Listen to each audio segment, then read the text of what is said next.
Number 10. NASA hacked. So first off, how do things like this from NASA even manage to get leaked? Well, apparently by British guys like Gary McKinnon hacking into their system. Between the years 2001 and 2002, Gary broke into 97 different government computers, believing NASA was hiding signs of alien life because of thousands of pictures of UFOs he found hidden away.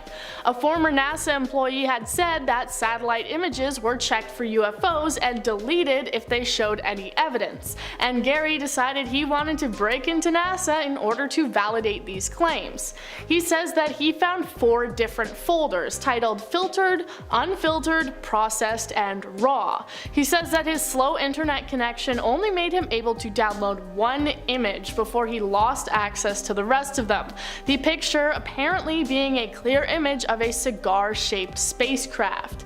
Gary believes that NASA is hiding a wealth of UFO evidence from the public. Number 9. Edgar Mitchell. Astronaut Edgar Mitchell landed on the moon with the Apollo 14 mission, and he also believed that aliens helped prevent a conflict between the United States and Russia. He claimed that top military officials were hiding evidence of unidentified flying objects, and the fact that they were apparently often spotted hovering over White Sands testing range in New Mexico. In 2015, he said, "White Sands was a testing ground for atomic weapons, and that's what the extraterrestrials were interested in. They wanted to know about our military capabilities. My own experience talking to people has made it clear the ETs had been attempting to keep us from going to war and help create peace on Earth." He stated that the military had given him loads of information on aliens and their interactions with Earth, and after he left NASA, he dedicated his life and studies to looking into extraterrestrial existence. Number 8. Mars photos. A man named Richard Hoagland believes that NASA knows a lot more about Mars than they're letting on. He believes that astronauts have been to Mars and that there is a plethora of evidence of alien life on Mars that NASA is insistent on covering up. During the Viking 1 orbit in 1976, NASA released various photographs of the surface of Mars, and some of them seemed to show various different structures and one that apparently even looked like the Sphinx. This led people to believe that these structures had been built by aliens who lived on the Red Planet. Years later, in 1998, NASA took more pictures to debunk the theory, showing only rocks, but Richard and others believe that this is them trying to hide the truth and shrinking the structures that were previously on the planet. He also pulled up a NASA commissioned report from 1960 that recommended any future discoveries of alien life be hidden from the public so as not to disrupt the evolutionary flow of the century. Number 7. Sun object. Last video I talked about NASA cutting off their ISS feed when people believed that they saw a UFO falling towards the Earth. This one is a similar scenario, except it came from footage of the sun. In May of 2012, a YouTube user posted a video of a mysterious object seen flying near the sun in NASA's broadcast. The video zooming in on the pyramid-shaped object that many believe to be some sort of alien craft flying near the sun. A day later, NASA shut down the video feed. In a second video, the user said, "This is a cover-up to prevent us from seeing these things again. NASA must have seen this video and started making plans to change the way you and I are allowed to view it. NASA are clearly trying to stop us looking at the sun." Alien deniers may say that this is just some sort of camera glitch or sun flare, but I think we all know the truth. People telling you not to look at the sun is actually just propaganda so we don't see the aliens. And I'm just gonna say quickly for legal reasons that I do not actually condone staring into the sun. Number 6. The Cube. This also isn't the only case of NASA cutting off the sun live stream after suspicious activity. It happened just this year in May as well. On May 2nd at around 1 in the afternoon, a large black cube appeared to come out of the sun, visible for about 2 seconds. A glitch then appeared on the live stream covering a large part of it, and after it clears, the cube is gone. An expert posted this to YouTube going over the footage and claims that this is evidence of some sort of alien spaceship coming out of the sun. Perhaps they have a secret alien base in there. Also, I say expert because he is a self-proclaimed extraterrestrial expert, and honestly, I'm gonna start calling myself that as well. You guys are watching a video from an expert now, people. Most people in the comments claim that this was just some sort of square-shaped solar flare, while another even claimed it was the manifestation of an angel gaining power from the sun. Number 5. Evidence scale. This one is not so much leaked, but was instead part of an announcement that NASA was going to become more serious about trying to discover life on other planets. They announced that they are going to have a scale to measure extraterrestrial evidence so that it's not as black and white as life or no life. Proposed by NASA Chief Scientist Jim Green, the scale includes 7 different levels, which ranks evidence of life based on their environment and the opinions of the scientific community at large. The highest levels on the scale are of course level 6, verifying signs of life with several different instruments, and level 7, and on different locations on the world. They said in a statement, "We need a better way to share the excitement of our discoveries and demonstrate how each discovery builds on the next, so that we can bring the public and other scientists along on the journey. This new eagerness to bring people along on the journey of discovery could be a sign that they're warming us up to revealing aliens." Number 4. Meteorite. In 2011, a NASA scientist came out claiming that they had found legitimate evidence of alien life, this being from fossils inside a meteorite that landed on Earth. Richard Hoover said that he found evidence of what is basically microscopic little alien bugs, or as the science people call it, filaments and other structures that appear to be fossils of algae known as cyanobacteria, little alien bugs. Laboratory tests done found no evidence that they were the remains of Earth-based organisms, despite being slightly similar to organisms that have been found in the waterways of Spain. Hoover says that the lack of nitrogen, which is essential for life on Earth, proves that they are the remains of extraterrestrial life forms that grew on the parent bodies of the meteorites when liquid water was present, long before the meteorites entered the Earth's atmosphere. This isn't the first time that this sort of evidence has been found on meteorites, and it probably won't be the last. Number 3. Anonymous. We know that the infamous Gary McKinnon managed to hack into the NASA databases and find secret UFO pictures, but did you know that the group known as Anonymous did it as well?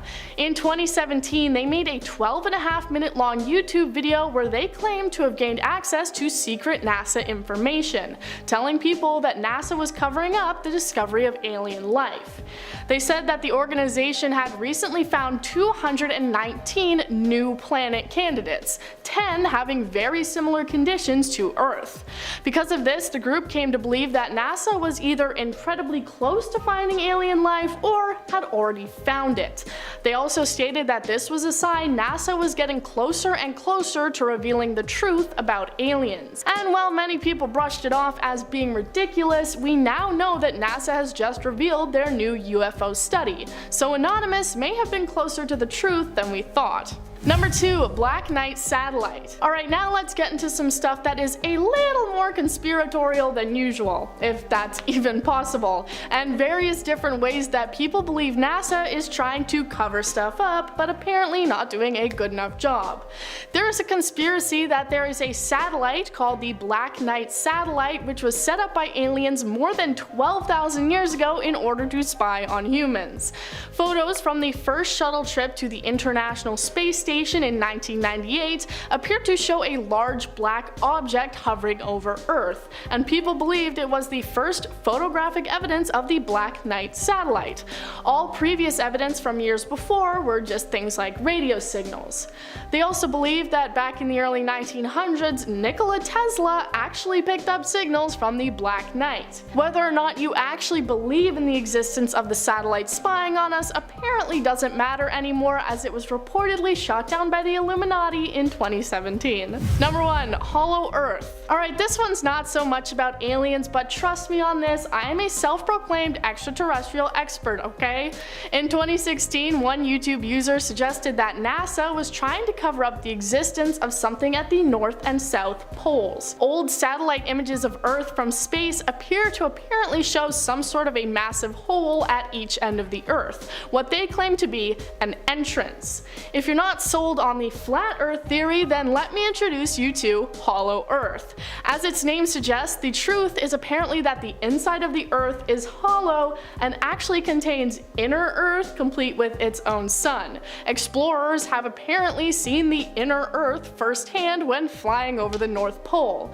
So this is just a cool, crazy conspiracy, and it doesn't actually really relate to aliens, but I just wanted to talk about it. So as an alien expert, I'm just gonna say that the inner Earth is actually where all the aliens live and they control us from the inside. Number 10. Contractor. A former NASA contractor went on video to reveal the fact that NASA has been keeping secrets from us. She says she both viewed and heard evidence that 3 NASA astronauts said that they had seen unidentified flying objects land on the moon, but that these events were later covered up in an operation that was codenamed Santa Claus, a fitting name as NASA wants you to believe that UFOs are just about as real as Santa. She says that she had clearance to enter Building 8 at NASA's Johnson Space Center back in the 1970s. She says that she received information over lunch from officials that if anyone was ever caught exposing aliens as real, they would lose their pensions, and apparently one person in the past had not only lost their pension, but had disappeared off the face of the earth. In the video, she said, "They didn't threaten to kill me, but I got the message I shouldn't talk about it." She apparently witnessed everything from employees being forced to burn photographic evidence and seeing official pictures being airbrushed to hide UFOs. Number 9. The Kecksburg File. On the night of December 9th, 1965, a giant fireball which caused a sonic boom streaked across the sky before crashing into the woods in Kecksburg, Pennsylvania. Military immediately arrived and sealed off the area, hauling off a massive object the size of a bus to their Air Force base nearby in Ohio. The Pentagon immediately tried to cover it up, saying it was a meteorite, releasing no details about the incident. But in 2003, NASA went on to say that it was not a satellite,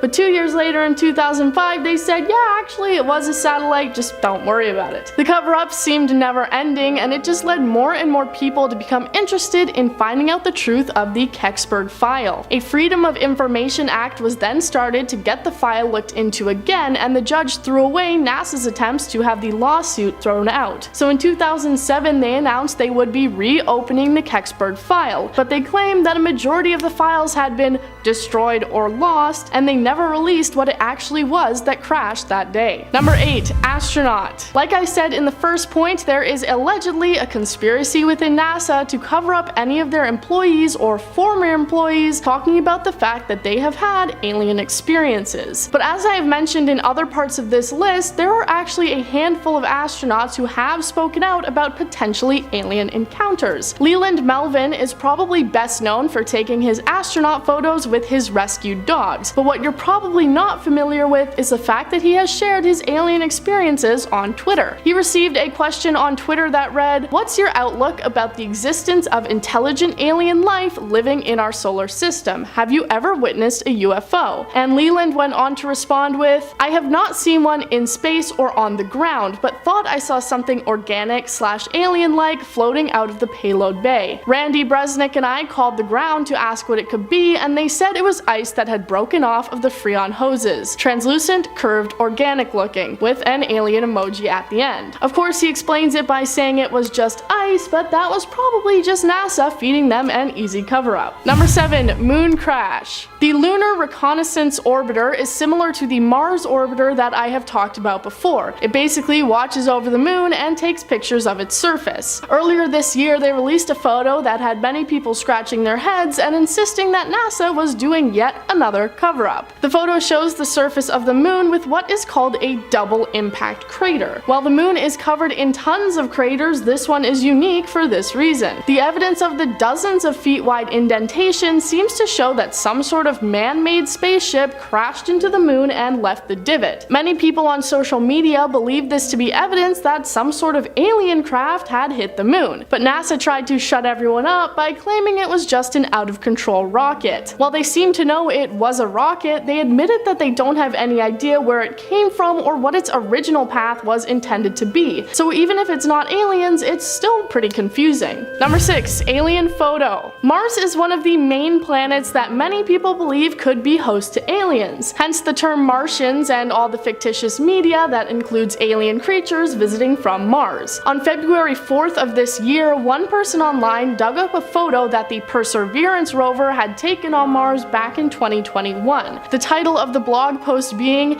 "Alien Figure Watching Mars Rover, 100% Proof of Life UFO Sighting News." The image seems to show a dark figure laying on a large Martian rock. It's distinctly human-shaped and darkly colored and stands out from anything else in the area or what we've seen in previous pictures. The man explains in his blog post everything that he believes it to be. There is a person laying down watching the NASA Mars rover from a safe distance away. The person is about 1 foot tall, 0.3 meters, and is lying down. Pinkish upper chest, neck and face, reddish hair, wearing a dark suit, but has a gray object over one shoulder. Looks like a backpack of some sort. There are even footprints behind the person leading up to the location they chose to lay down at. If you don't agree with that, then what do you think it could be? Number 5. Mercury UFO. Project Mercury was NASA's first ambitious space mission, which took place back in the early 1960s, which included 6 manned space flights. But that isn't what we're going to be focusing on. One of the Mercury probes sent out into space took a picture of what appears to clearly be a UFO. A photo that a NASA blogger found in an old disk from the mission that took place in December 1960 appears to show a strange shape that looks like it could be an alien spacecraft.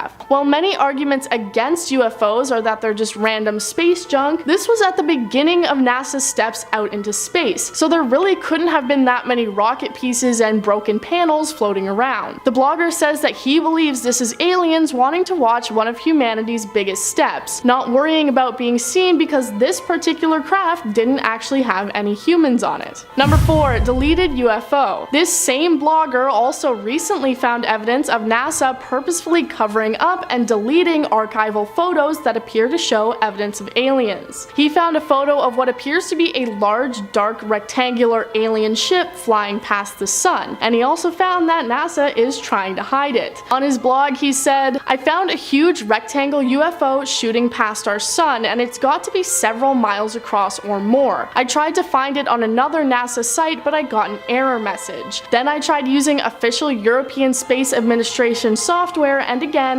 error message. Then I went into the individual photos online and input my own URL, but these photo times do not exist. That's 3 different sources all erased from existence. I found it at a 4th source." He says that he won't reveal this other source as he doesn't want it taken down as well. There are 20 different photos in a row that all show the unidentified craft, and he calls NASA out for never saying anything about it. Number 3. Mars photos. I talked about this on a separate list, but I also wanted to touch on it here too. We've taken a look at one Mars rover photo already, but I want to dive into just how many of these there are. People are constantly picking out unexplained and potentially alien things popping up in these photos of the red planet. One of the most baffling recent images is this one that appears to show some sort of carved out entryway which people believe must lead to some sort of alien hideout on the planet, looking too precise to have been caused by natural weather and environment conditions like NASA claims. There have also been many rocks that appear to be much more than just rocks, as they stand out from anything else in the photos, almost looking like a sort of coral growing out from the ground through the dust. There are a lot of them, and NASA has attempted to explain away all these photos, but there is still just a lot of mystery there. Number 2. The Calvine photo. This one is similar to the Kecksburg file in the way that it is also a UFO encounter from many decades ago that NASA tried to hide away by claiming it was lost. The photo was taken in August 1990 by 2 hikers near Calvine in Scotland. It shows what is clearly a large diamond-shaped vessel flying through the sky, being trailed by another airplane. They took pictures and said it appeared to be about 30 meters long. It apparently then shot straight up into the sky and disappeared, never to be seen again. The photo was first given to the newspaper and then handed over to the Ministry of Defense, and then it was never discussed again, and the photo apparently went missing. In October of 2021, 2021, the Scottish Operations Records book was checked and there was no account of anything having been spotted in the sky on that day. One determined individual, however, managed to track down the lost photo, and about it they said, "The Calvine photograph stands as one of the biggest mysteries in UFO history. Finally revealed after 32 years, it shows that answers only bring new questions." Number 1. Space nudes. In May of this year, it was revealed to the public that NASA was going to be sending a message out to aliens, calling it the Beacon in the Galaxy. It's a binary coded message that includes details about our planet and human life that is going to be shot into space for anybody to find. One of these images was revealed to be an image of what a genetically male and female human look like, and yes, it has all the details. It also includes a diagram of gravity so aliens know which part of us is the top and which is the bottom. Other images included are the solar system diagram, a map of Earth's landmass, and depictions of things like mountains and trees. So yes, NASA is actually sending our nudes out to space. The fact that they are doing this shows that at least a small part of the organization believes that aliens are out there to receive this message. Starting off in our number 10 spot, we have organic material. In an anonymous video, there was a point that was made about something that we are actually now watching happen in real time, and that is the mission to Mars for the Perseverance rover that is currently there digging around in the soil. The video stated that Mars may hold signs of an ancient environment that may have been favorable to microbial life. Well, that is exactly true, and the reason the rover is there at all. While Mars' thin atmosphere is unable to shield that planet from the high amounts of radiation coming from space now, it is thought that the atmosphere did once act as a better shield, and that the environment of Mars may have once been a great host for life, which is exactly why this mission is so important. This is all interesting because when this anonymous video was first released, it was still years away from the Perseverance mission actually taking place. But now, just a few months ago in September of 2022, there was a huge announcement made in this search for alien life. Recently, the rover has been searching at the site of an ancient river delta, trying to find any clues that might give us insight into the past lives of the planet, and that is when it made its most important discovery so far. A few recently collected samples have been confirmed to include organic matter. This means that the Jezero crater, which likely was once the home to a lake that the delta emptied into, well, it would have potentially had a habitable environment about 3.5 billion years ago. These organic molecules are supremely important because they represent the building blocks of life, like carbon, hydrogen, and oxygen. And while this discovery doesn't just flat out confirm the past existence of life on the planet, it is one of the strongest clues we've ever received, which is absolutely unbelievable. In our number 9 spot today, we have the planetary system. In an anonymous video, whoever the person is speaking, they draw attention to a nearby star called TRAPPIST-1. The video didn't go too much into detail about this, but I'm here to do that now, so we can all know what they're talking about. While TRAPPIST-1 is a star, the revelation that the video spoke about was that this star has an entire solar system of Earth-like planets. This discovery first came in 2017, and upon further research in 2018,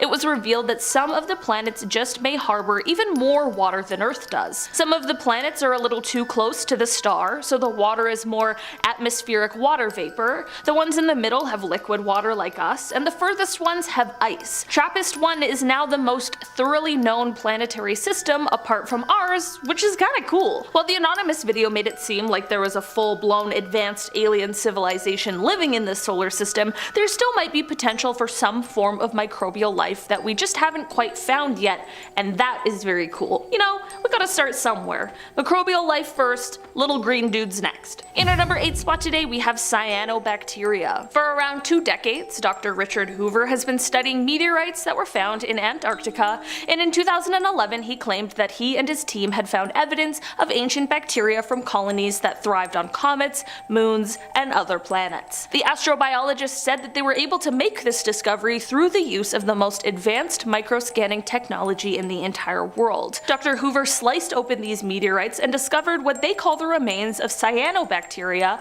also known as blue-green algae. This type of algae is said to have a unique quality and the ability to thrive even in some of the harshest conditions, which is necessary when talking about surviving the extreme environment some other planets hold, as well as just space in general. Dr. Hoover said that while some of the bacteria he had found was similar to those on Earth, he said that some of the others were completely alien. He said, quote, "Neither I nor other experts who have seen the evidence have any idea what these creatures might be.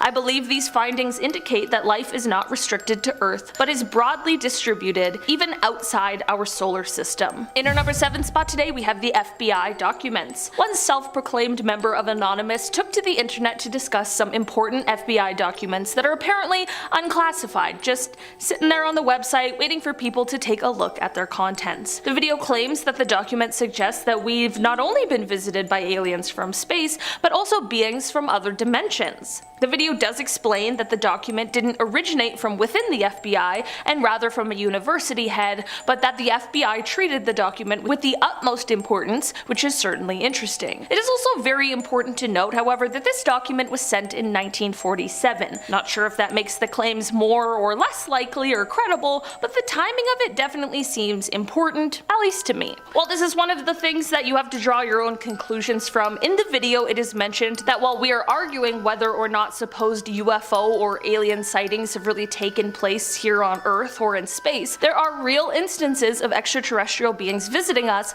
but we're just too focused on the debate to open our eyes and see for ourselves. In our number 6 spot today, we have the light shifts. In the latter half of 2015, a Penn State astronomer named Jason Wright explained that there were pretty erratic and spontaneous shifts in the light that was coming from a newly discovered star. The star sits about 1,280 light years away from us on Earth, and these shifts were very similar to as if something was passing in front of our view of the star briefly before passing through. Scientists weren't able to connect this to any exoplanets or anything like that, which we could understand, and this is what led Jason to quite an interesting theory. He stated that it is possible that the shifts are caused by massive objects passing in front of the star in a kind of orbit, like an array of massive satellites or a similar kind of structure, like the type of thing that could be produced by an intelligent and civilized life form. Again, like many things, it's just a theory, but a very compelling one at that. In our number 5 spot today, we have the 2023 sighting. The sign of alien life is in the form of a video, and this video was taken very recently on January 22nd this year, 2023. The video was posted to Reddit by a user called MaxKeller96,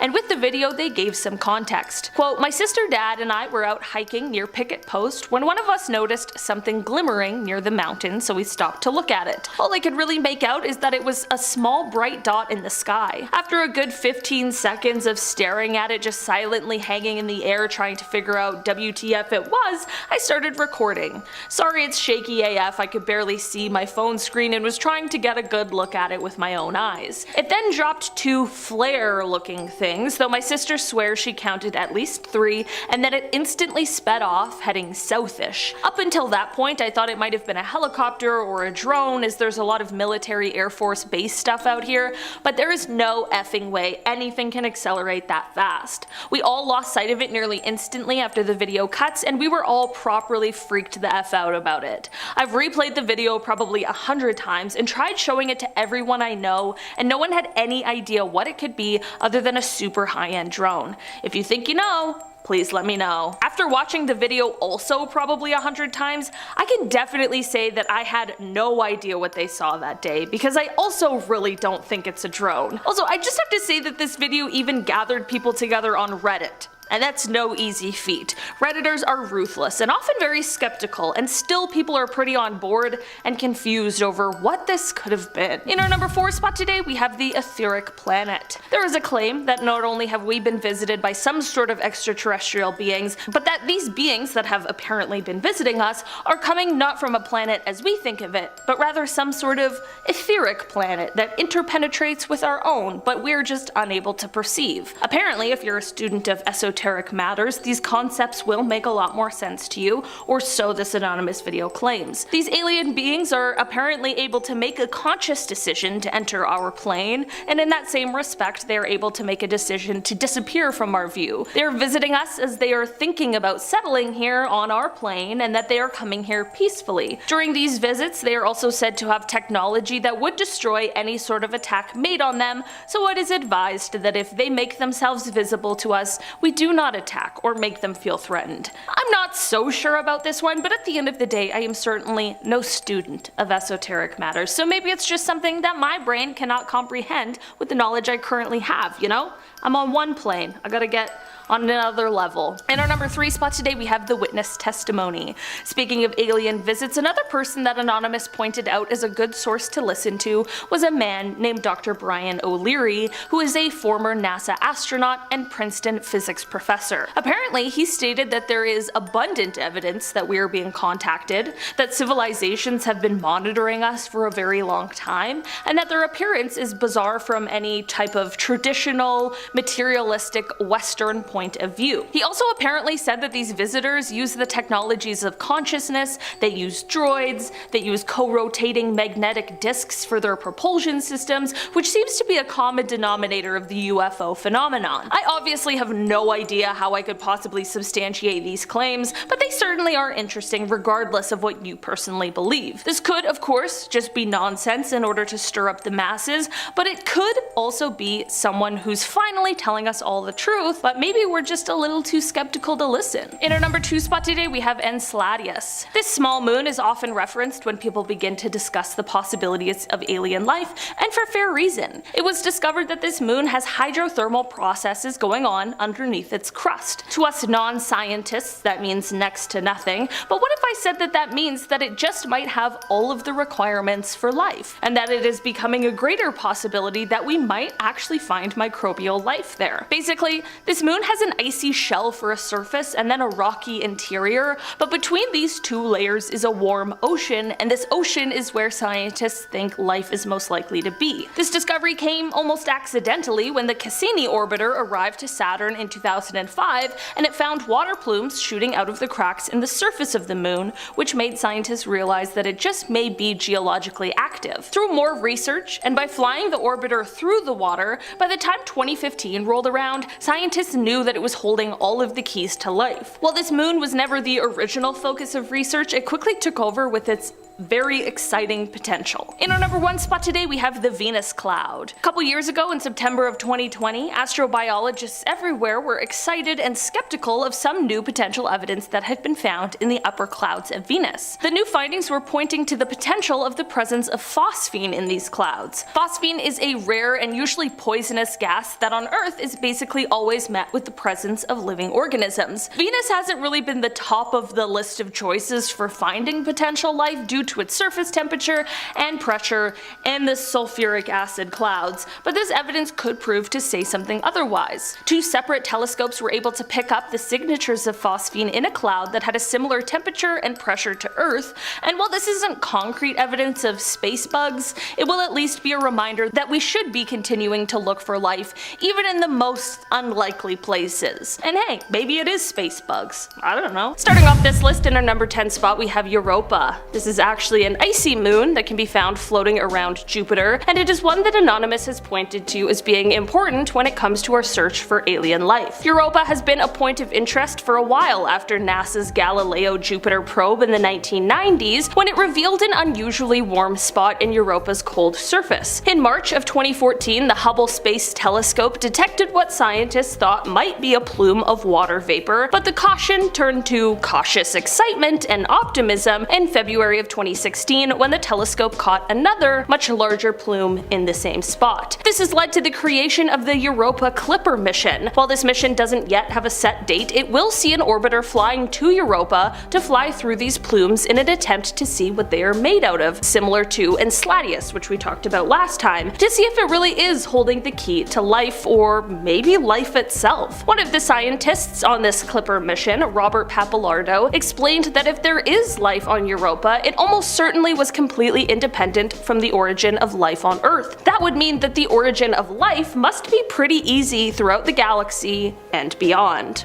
In our number 9 spot today, we have exoplanets. This is one of the first things that was mentioned in a 12-minute long anonymous video that was released back in 2017. Basically, they bring up the point that around 25 years ago, we didn't know that planets existed outside of our solar system. While that seems hard to believe, that is actually basically true, keep keeping in mind that this video was released a few years ago, in 2017. The first exoplanets, which are what planets outside of our solar system are called, were discovered in 1992, which is super recent. The video then goes on to explain that today we have found over 3,400 exoplanets that orbit other suns. This may seem redundant or unimportant, but this is a really important part of our search for alien life. With the vastness of space, there are so many places that need to be searched, more than we could possibly ever search. So we have to find some place to start, and these planets are the perfect place. It is entirely possible that alien life may thrive off of entirely different things than life as we know it. The things we need to survive might be detrimental to alien life, but how are we supposed to know that when we don't know any aliens? That is why we started our search looking for places with conditions similar to Earth, which we now call habitable planets. Part of a habitable planet's requirements is that they're orbiting a star, but that they aren't too close or too far from it, like we are with the sun. We're in the Goldilocks zone. So what the video is trying to get across is that while 25 years ago we didn't know any, we now know of thousands of planets that might be holding some kind of alien life or existence of past alien life. While we haven't found the proof just yet, we at least have a pretty stellar starting point. In our number 8 spot today we have Report 13. Okay. I've read quite a few different UFO sighting stories and stories of alleged alien abductions, and this is fully one of the most terrifying that I have ever heard of. Basically, the story starts off in March of 1956 when Air Force Sergeant Jonathan P. Lovett was assisting Major William Cunningham in the White Sands Missile Testing Grounds near Holloman Air Force Base in New Mexico. The pair were heading out searching for debris from a recent rocket test when Major Cunningham heard a loud scream. His first thought was that Sergeant Lovett had been bitten by a snake, so he went around to help aid his partner, and this is when he allegedly saw something he never expected. He recounted seeing the sergeant being dragged away by some long serpentine arm that had wrapped around his legs. Whatever this creature was, it was connected to a hovering silver disc that was in the air about 15 feet away. The major stood there in horror as he watched this creature and the sergeant retreat into the craft, which then rose vertically into the sky. Of course, he radioed for help, and while he was taken to the hospital for observation, search teams were sent out immediately. It wouldn't happen until 3 days later that they would find the body of Sergeant Lovett only 10 miles from the site where he was said to have disappeared from. The autopsy performed on him later also only raised more questions than answers, as his body was severely harmed. So of course there was an investigation that happened, and many people claim this investigation was detailed in a 600-page document labeled Project Grudge Report 13, but the problem with this is that no official information on Report 13 exists, and the US government denies its very existence. Though Grudge Reports 1 through 12 have been declassified along with Report 14, there is no official mention or accounting for Report 13 that exists, and the story solely relies on secondhand accounts of this horrible incident. In our number 7 spot today we have the UFO footage. This UFO footage is coming from another anonymous video which claims that real UFO footage is always censored and that this video had been previously censored, but they were here to expose the real truth. It is unclear where this UFO video was taken, and at the end of the day, I am no expert in debunking these things, so it's tough to say whether or not it's real, but let's all take a look and you can judge for yourselves.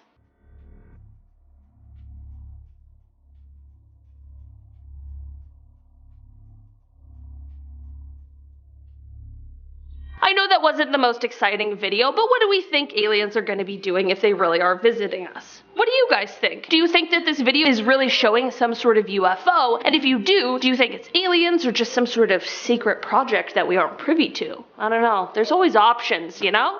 I don't know what to make of anything. In our number 6 spot today, we have the Air Force disappearance. On the night of November 23rd, 1953, near the Canadian-US border, the United States Air Defense Command noticed a blip on their radar where there shouldn't have been one. This was showing that there was some sort of unidentified object that was in restricted airspace over Lake Superior. In response to this, an F-89C Scorpion jet was sent to investigate with 2 crew members. First Lieutenant Felix Moncla was piloting the craft, while Second Lieutenant Robert Wilson was observing the radar. When Once in the air, the pair had trouble tracking the object, which kept changing its course, which then led to ground control helping to direct them. The jet pursued the unknown object for 30 minutes as it closed in on it at 500 miles per hour. After a while, the two blips on the radar, one being the unknown object and the other being the investigating jet, converged into one point, and then suddenly the radar returned from the F-89 simply disappeared from ground control's radar scope. Shortly after this, the radar blip that was from the unidentified object also veered off and then vanished. The men who were sent to investigate in the jet never returned from the mission, and there was never any wreckage found signifying an accident despite extensive searches. The men and the jet just disappeared completely. It is said that the explanations for the disappearance that have been released throughout the years have changed and flip-flopped in what they say happened. So at this point, no one has any idea what really went on here. In our number 5 spot today, we have the UFO footage. Part 2, alright? Because this is a part 2, so what else are we doing? We have to include just one more video of what is claimed to be proof of aliens visiting us here on Earth before we get back more into the science-y points. This is another video that was uploaded by a member of Anonymous, and it comes from 2017. The video features a dark sky, but it shows what looks like some sort of aircraft with a few flashing lights, and it seems it is able to basically just hover there. Not long after the video starts, another mysterious UFO seemingly joins the first one, and the two are just seen floating.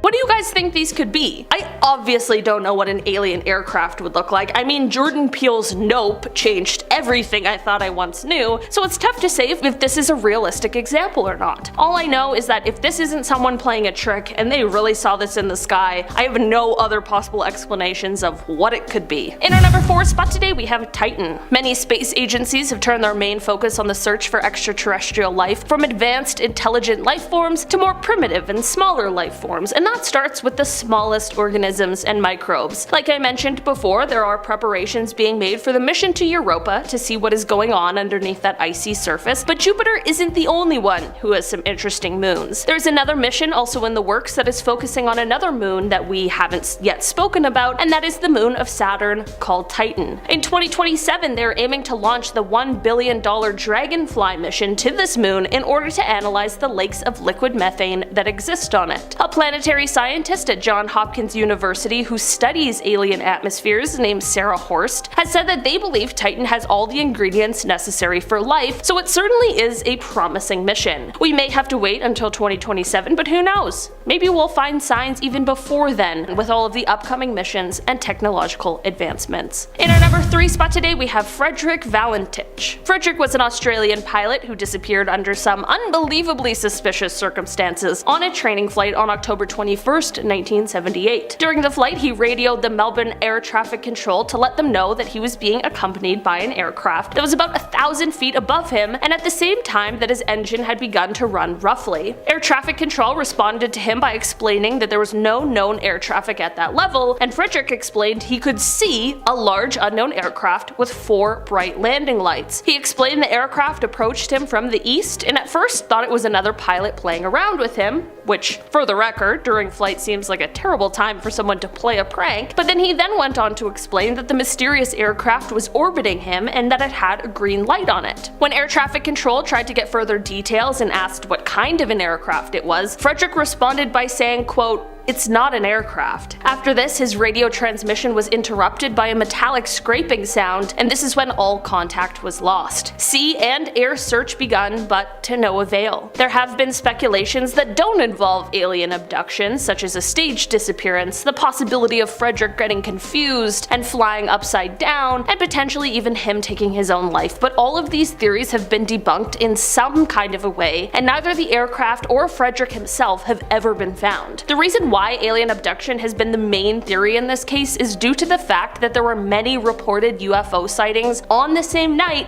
in the same region as his disappearance. It of course leaves us with more questions than answers, but it's all very interesting and very mysterious. In our number 2 spot today, we have Oumuamua. I think I said that right, but honestly, every time I say this, somebody tells me I say it wrong, so you know what? I don't know, man. I don't speak alien. This is one piece of evidence that actually has scientists fighting fighting over what is going on with it. A few years ago, scientists all agreed that we had found an object that was flying through our solar system, and they called it Oumuamua, or however you want to say that, and it was widely agreed that it was an interstellar comet that had swung out from around another star. But upon closer examination, they realized that something was propelling it and causing it to accelerate, and this is when the debate started, because they just don't really know why. Avi Loeb, who's a Harvard University astrophysicist, proposed the idea that rather than a comet, this could be an alien probe that is being pushed by a light sail, which is a very wide but extremely thin piece of material that accelerates by being pushed by solar radiation. Other scientists didn't agree with this and instead said that it's possible that hydrogen ice could have melted off of the object in a way that would mimic a rocket engine or something of that nature, but in August a couple years ago, Avi wrote a study that hydrogen ice is too easily heated and it would have melted off long before it reached our solar system. I guess this is all to say that we just have to wait it out while the scientists debate and gather more evidence to really know what's going on behind this one. In our number one spot today, we have radio signals. Alright, basically we're getting radio signals from somewhere, but we just aren't quite sure what exactly is going on there. It started in 2007 when we began getting what are called fast radio bursts, and they are a totally mysterious phenomena to scientists. These bursts are only a few milliseconds long, but they emit more energy than the sun does in 24 hours, which is just a statement that my brain struggles to comprehend. All of this is already super cool and interesting, but here's an even crazier thing about them. The main thing we know about these bursts is that they are coming from outside of the Milky Way. They're coming from outside of our own galaxy. Space is cool, but it's also terrifying. This obviously has led a lot of experts to believe that it could be coming from an advanced civilization that is quite far away, and they may be trying to contact us, but we just don't have the technology to interpret the signals. Maybe one day scientists will figure out a way to accept whatever message it is they are trying to send, or maybe one day we'll get a visit from one of them and they'll be mad at us for not answering their messages. I don't know, it's all super cool and incredibly interesting. Number 10.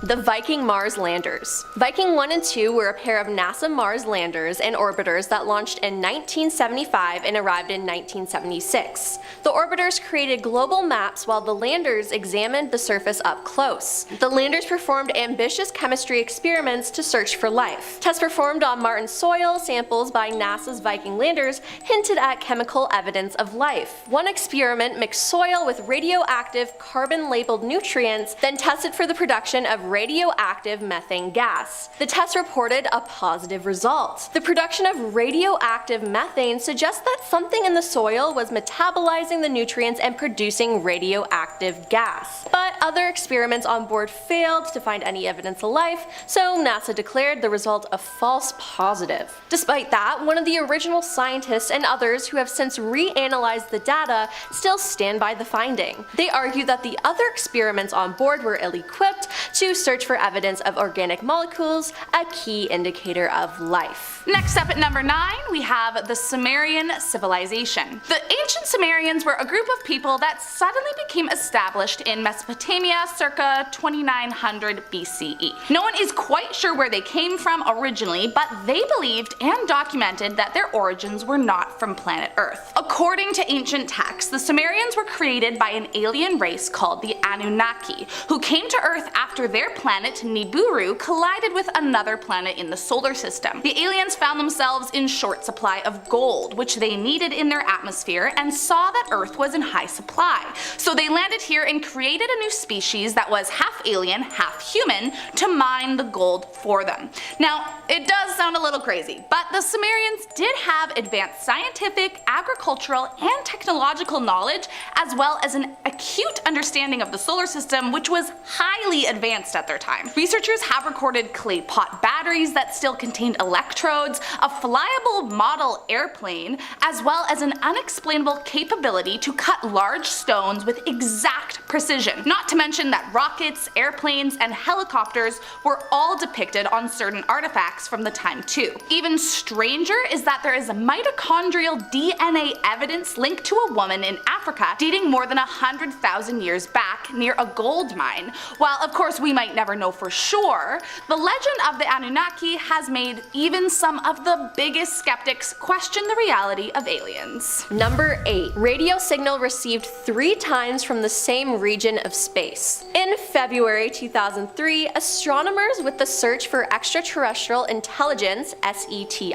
project used a massive telescope in Puerto Rico to re-examine 200 sections of the sky which had all previously yielded unexplained radio signals. These signals had all disappeared except for one, which had become stronger. The signal, widely thought to be the best candidate for alien contact, comes from a spot between the constellations Pisces and Aries, where there are no obvious stars or planets. Curiously, the signal is at one of the frequencies that hydrogen, the most common element, absorbs and emits energy. Some astronomers believe that this is a very likely frequency at which aliens wishing to be noticed would transmit. Nevertheless, there is a good chance the signal is a never-seen-before natural phenomenon, but I'd like to think that it's aliens. Coming in at number 7, Vimanas. There are a few ancient epics from India that depict a great battle taking place in the sky. The battle was fought using flying machines of war called Vimanas, and the legend says that they fought against strange creatures that used nuclear-like explosions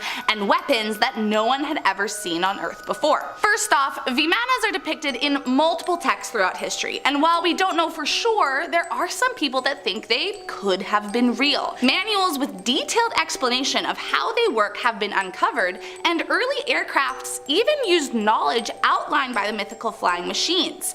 But what about this alien battle? Well, it allegedly took place in the city of Dwarka, created by Lord Krishna. Dwarka was being attacked from the sky with unknown weapons until finally Krishna fired at the spacecraft until it left the atmosphere. After some time, Krishna then departed Earth and the ocean consumed the city of Dwarka. Now, for many years, Dwarka was considered to be a myth. That was until the Archaeological Survey of India established the presence of a submerged city near the temple town of Dwarka and found the remains of a citadel wall and rubbles of a palace about 40 to 60 feet deep in the ocean. So maybe there really was an alien sky battle after all. Number 6. The Drake Equation. Back in 1961, astronomer Frank Drake devised an equation by which he could estimate the likelihood of the existence of alien life, taking into account a number of factors, including the average number of planets able to support life and the fraction that could go on to support intelligent life. It was made not for the purpose for quantifying the number of civilizations, but as a way to stimulate scientific dialogue at the first scientific meeting on the search for extraterrestrial intelligence, SETI.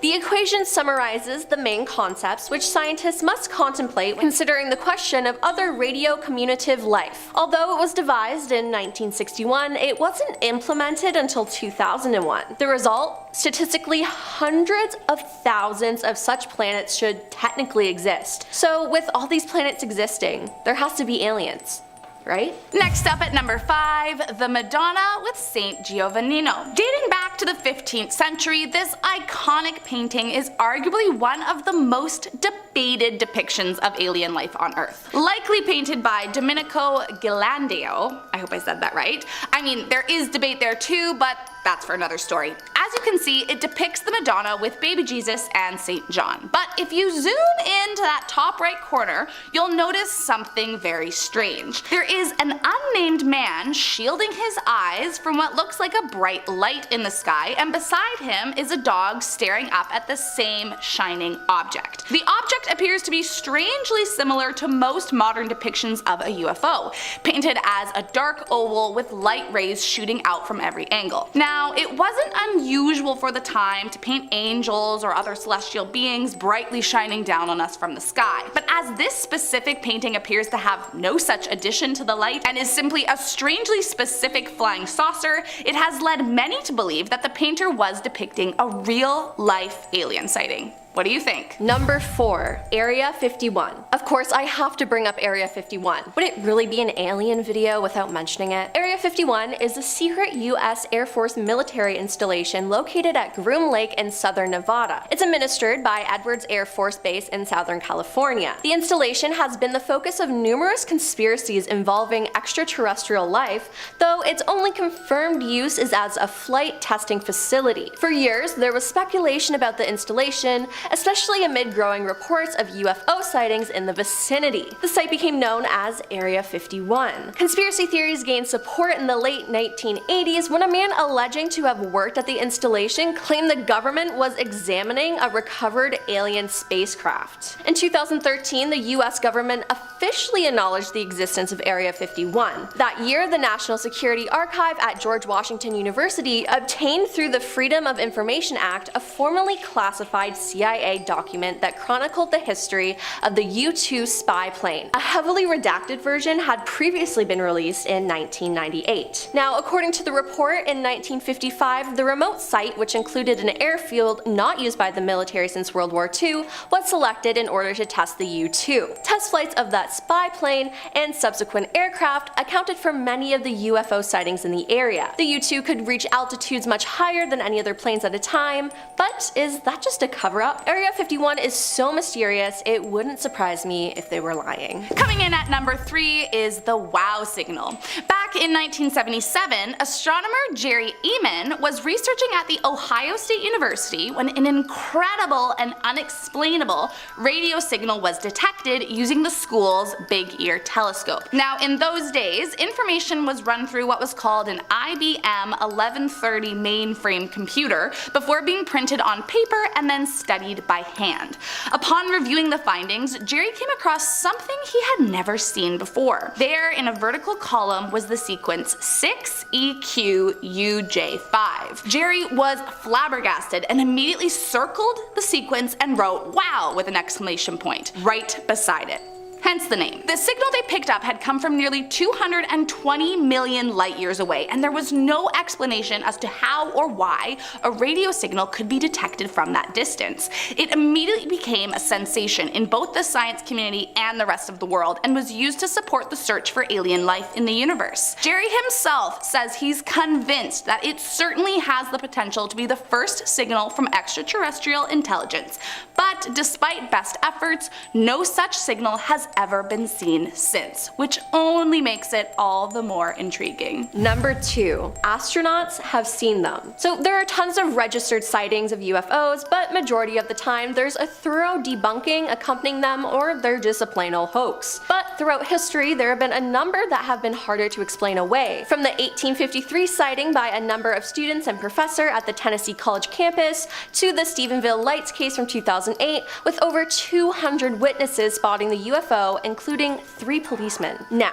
if you're gonna believe any reports of UFOs, you might as well trust those coming from the men who have actually been to space. The list of those who have made claims of sightings include Edgar Mitchell, Katie Coleman, and Dr. Brian O'Leary, many also referencing government knowledge of alien existence and cover-ups. But one experience that stands out is from Buzz Aldrin. He has spoken of his own experience on board the Apollo 11 in 1969 when he said they saw something flying alongside them. At first, they thought it was the final stage of the detached rocket until Mission Control confirmed it was 6,000 miles away from them. Hey, if you're gonna believe anyone about aliens and UFOs, it should certainly be an astronaut. And last up today in our number 1 spot is the mysterious men in black. There are several different accounts from people starting around the 1950s where they uncovered something they believed to be linked to proof of alien existence, only to be visited by strange men in black soon after. One of the most famous instances was that of Dr. Albert Bender. Bender was a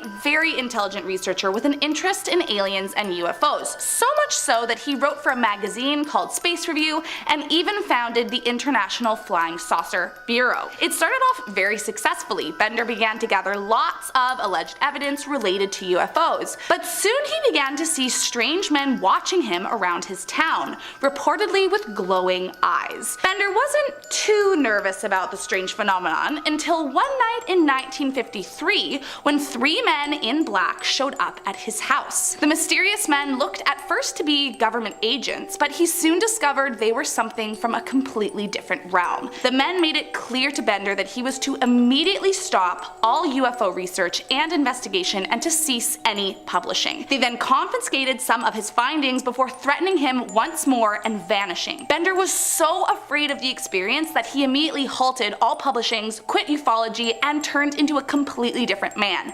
terrified of the world and everything in it. Years later, he published a book about his experience with the men in black and then went on to manage a motel and never touched extraterrestrial research ever again. Starting off in our number 10 spot, we have the organic object. Leland Melvin is an American engineer and retired NASA astronaut who served on board the space shuttle Atlantis as a mission specialist. He is an incredibly brilliant man with an incredible resume and possibly has one of the best NASA photos of all time, but it's his expertise and intelligence that really makes this story so unnerving. He claimed that while on a space mission as he was orbiting Earth, which is definitely the coolest beginning for a spooky tale, but also really sets the stage for a multitude of horrifying things that could be about to happen. While he was on this mission, he said he saw a quote alien-like organic object. NASA disputed his claims and said that what he saw was just ice, but I feel like I trust the person who actually saw it with their own eyes. Leland went on to write that whatever he saw was quote translucent, curved, organic looking. I have no explanations to offer, but I will say it certainly is interesting and kind of terrifying, and it only adds more horror to the story when you realize that they tried to cover it up. In our number 9 spot today, we have Leveland. This incident took place in 1957 in Leveland, Texas, and actually was the inspiration for a scene in the film Close Encounters of the Third Kind. In the real-life incident, dozens of citizens from across the city began individually reporting seeing a rocket or strange set of lights or some sort of unidentified object, but that wasn't it. Whatever these citizens were seeing was also reportedly interfering with their vehicles as well. Engines were suddenly just dying out and lights were cutting out. If this happened just 1 or 2 times, this could have been some kind of a really strange coincidence, but it was way too many instances. Something else had to have been at play. The authorities at first thought that the reports were a hoax until they too saw the strange lights as they began to investigate. This is where Project Blue Book came in to also investigate, and they came up with quite the conclusion. They claimed that whatever had happened here was simply just a case of an electrical storm and ball lightning that caused the lights in the mechanical malfunctions. That's super reasonable, but the catch with this explanation is that there were no reported thunderstorms in the area that night at all. I'm just saying, something here clearly isn't adding up quite right. In our number 8 spot today, we have the lone survivor. This is an unexplained signal that was first detected in 2003 when astronomers were using a massive telescope in order to re-examine 200 different areas of the sky. I say re-examine because these were areas where there was once a signal that was detected coming from them, and they were taking a look back to see if they could detect the same signal again. During this re-examination, they found all of the signals had disappeared except for one. This signal didn't only stick around, but it actually got stronger. This signal is coming from between the constellations of Pisces and Aries, and the curious thing about this location is that it resides in a place where there are known obvious planets or stars. To make things a little more mysterious, there are scientists who believe that the frequency this signal is in is the frequency alien life would be most likely to use if they were trying to contact us. I have no idea what leads them to that theory, but it felt too interesting to exclude. While there are other possibilities of what these signals are or where they're coming from, it's quite an interesting piece of information and is something that definitely deserves more looking into. In our number 7 spot today, we have the space snake. Dr. Franklin Story Musgrave is an American physician and retired NASA astronaut, and considering how credible he tends to be, despite the absurdities of this story, it makes it hard to pass off as a lie so easily. While he was in space, he claims that he saw something that I don't wish upon anyone, a sort of space snake. He said that he saw an 8-foot-long white snake floating through space. I don't even know what I would do. Probably cry?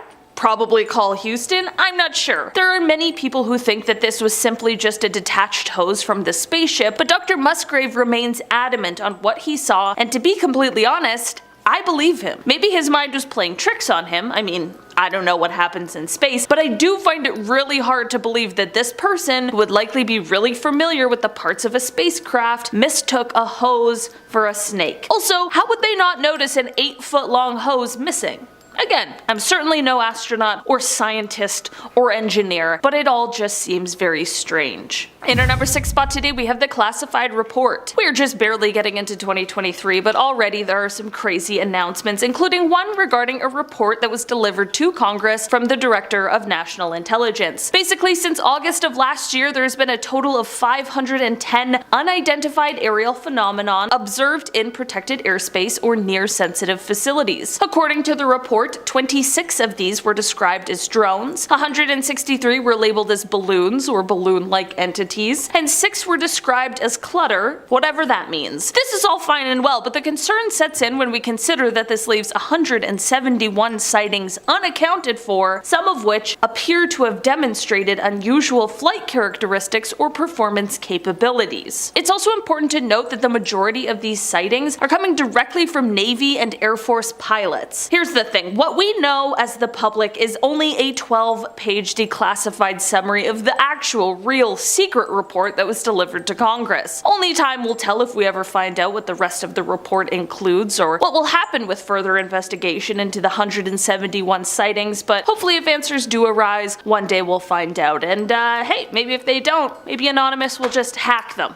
And then we'll find out. In our number 5 spot today, we have the lights. Leroy Chiao was the commander of the ISS in 2005, and this is exactly when this strange sighting occurred. It is said that he wasn't the only one who witnessed this, however, as it is said that the entire crew was there to see this really unexplainable occurrence along with him. Basically, it is said that they saw a strange set of lights while up in space. He went out to describe the lights and said that they were in the formation of an upside-down V, and that they ended up just stumbling upon this bizarre situation as the formation flew past them. I'm just gonna say it. I mean, I think it's aliens. I just don't have any other possible explanations, and you're telling me that the whole crew saw it? Not just one person this time, all of them. I swear, nothing will convince me of aliens more than an astronaut's first-hand account. Cause like, it's hard for aliens to come and visit us here on Earth, but like, they're just flying through space? They're like, yeah man, this is what we do too, just on the highway.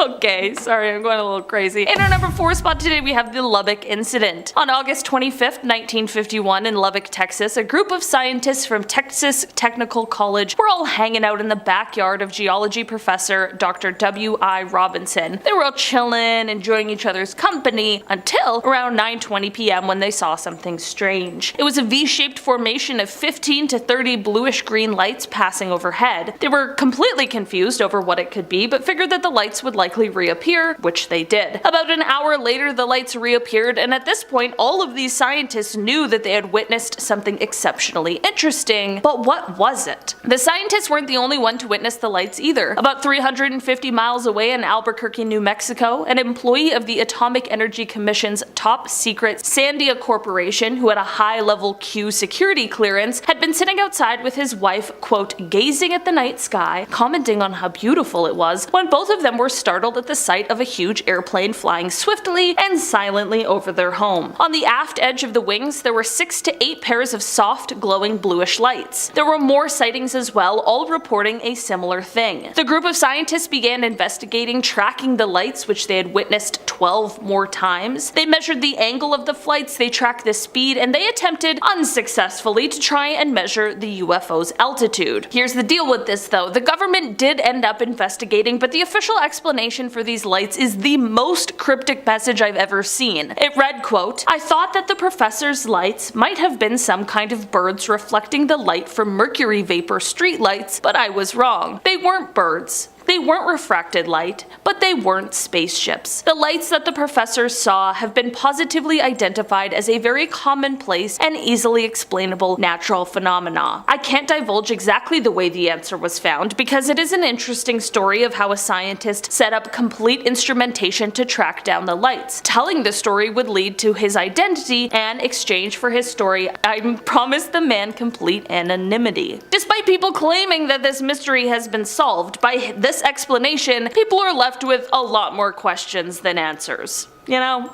It's just some natural phenomena. We're not gonna tell you which one though. In our number 3 spot today we have glowing green. Gordon Cooper is a well-known astronaut after having flown the Mercury 9 and the Gemini 5, and in fact he was the last American to spend time in space alone. But despite all of these exciting accolades, I want to take you back to May 15th, 1963. Here he was sent off into space in a Mercury capsule for a 22-orbit journey around the Earth, and while on this journey he saw something extremely unsettling, a glowing green object that would approach his capsule. During his final orbit he did tell the tracking station of this object that was quickly approaching his capsule, and they were able to pick up this UFO on their radar, but once Cooper landed, reporters were told that he was not allowed to answer questions regarding this UFO. It's even more interesting considering how Gordon has been a very vocal and firm believer in UFOs, so I have to ask, what do you think this was? In our number 2 spot today we have the Shag Harbor incident. This UFO encounter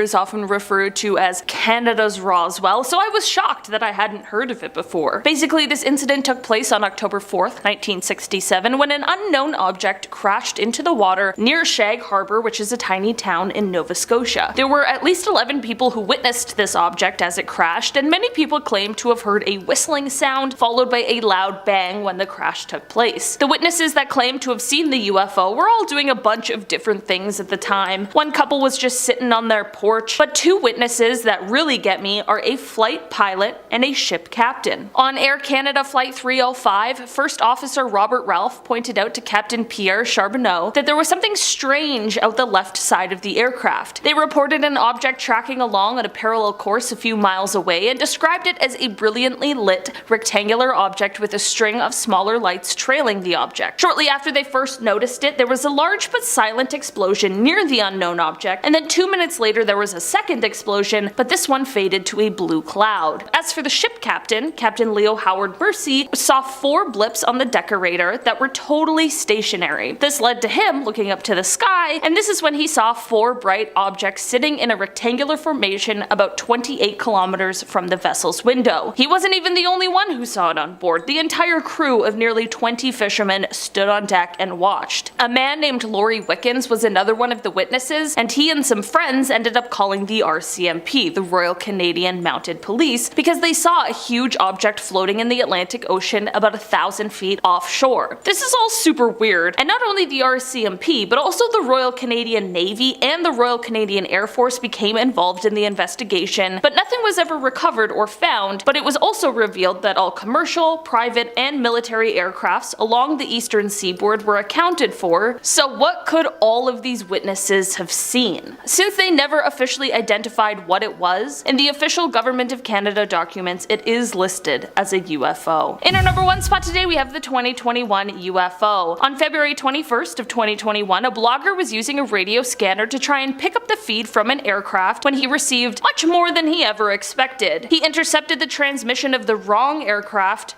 but at the right time. As an American Airlines flight was headed from Cincinnati to Phoenix around 1:19 p.m., the pilot came on the radio to ask the question, "Do you have any targets up here? We just had something go right over top of us." After this, he followed up with, quote, "I hate to say this, but it looked like a long cylindrical object that almost looked like a cruise missile type of thing moving really fast right over top of us." Not only were FAA air traffic controllers not able to see any object in the area on their radar scope, but they still have been unable to identify exactly what it could have been. This does happen more often than any of us really know, and it is possible that the object could have been a part of some covert military or navy operation, but it certainly raises some alarm bells that it was unable to be tracked in any sort of capacity. I wonder if this is one of these stories that will remain a mystery, or if one day we'll get some sort of answers as to what exactly happened here. Starting us off at number 10 is the Madonna with St. John. Dating back to the 15th century, this iconic painting is arguably one of the most debated depictions of alien life on Earth. Likely painted by Domenico Galileo. I mean, there is debate there too, but that's another story. However, as you can see, it depicts the Madonna with baby Jesus and St. John. However, if you zoom into the top right corner, you'll notice something very strange. There is an unnamed man shielding his eyes from what looks like a bright light in the sky, and beside him is a dog staring up at the same shining object. The object appears to be strange strangely similar to most modern depictions of a UFO, painted as a dark oval with light rays shooting out from every angle, and has definitely been the subject of much debate among alien believers and non-believers for decades. Now, it wasn't unusual for the time to paint angels or other celestial beings brightly shining down on us from the sky, but as this specific painting appears to have no such addition to the light and is simply a strangely specific flying saucer, it has led many to believe that the painter was depicting a real-life alien sighting. And truth be told, it wasn't the first time such things showed up in artwork, and it is also not the last. Could it really be a UFO?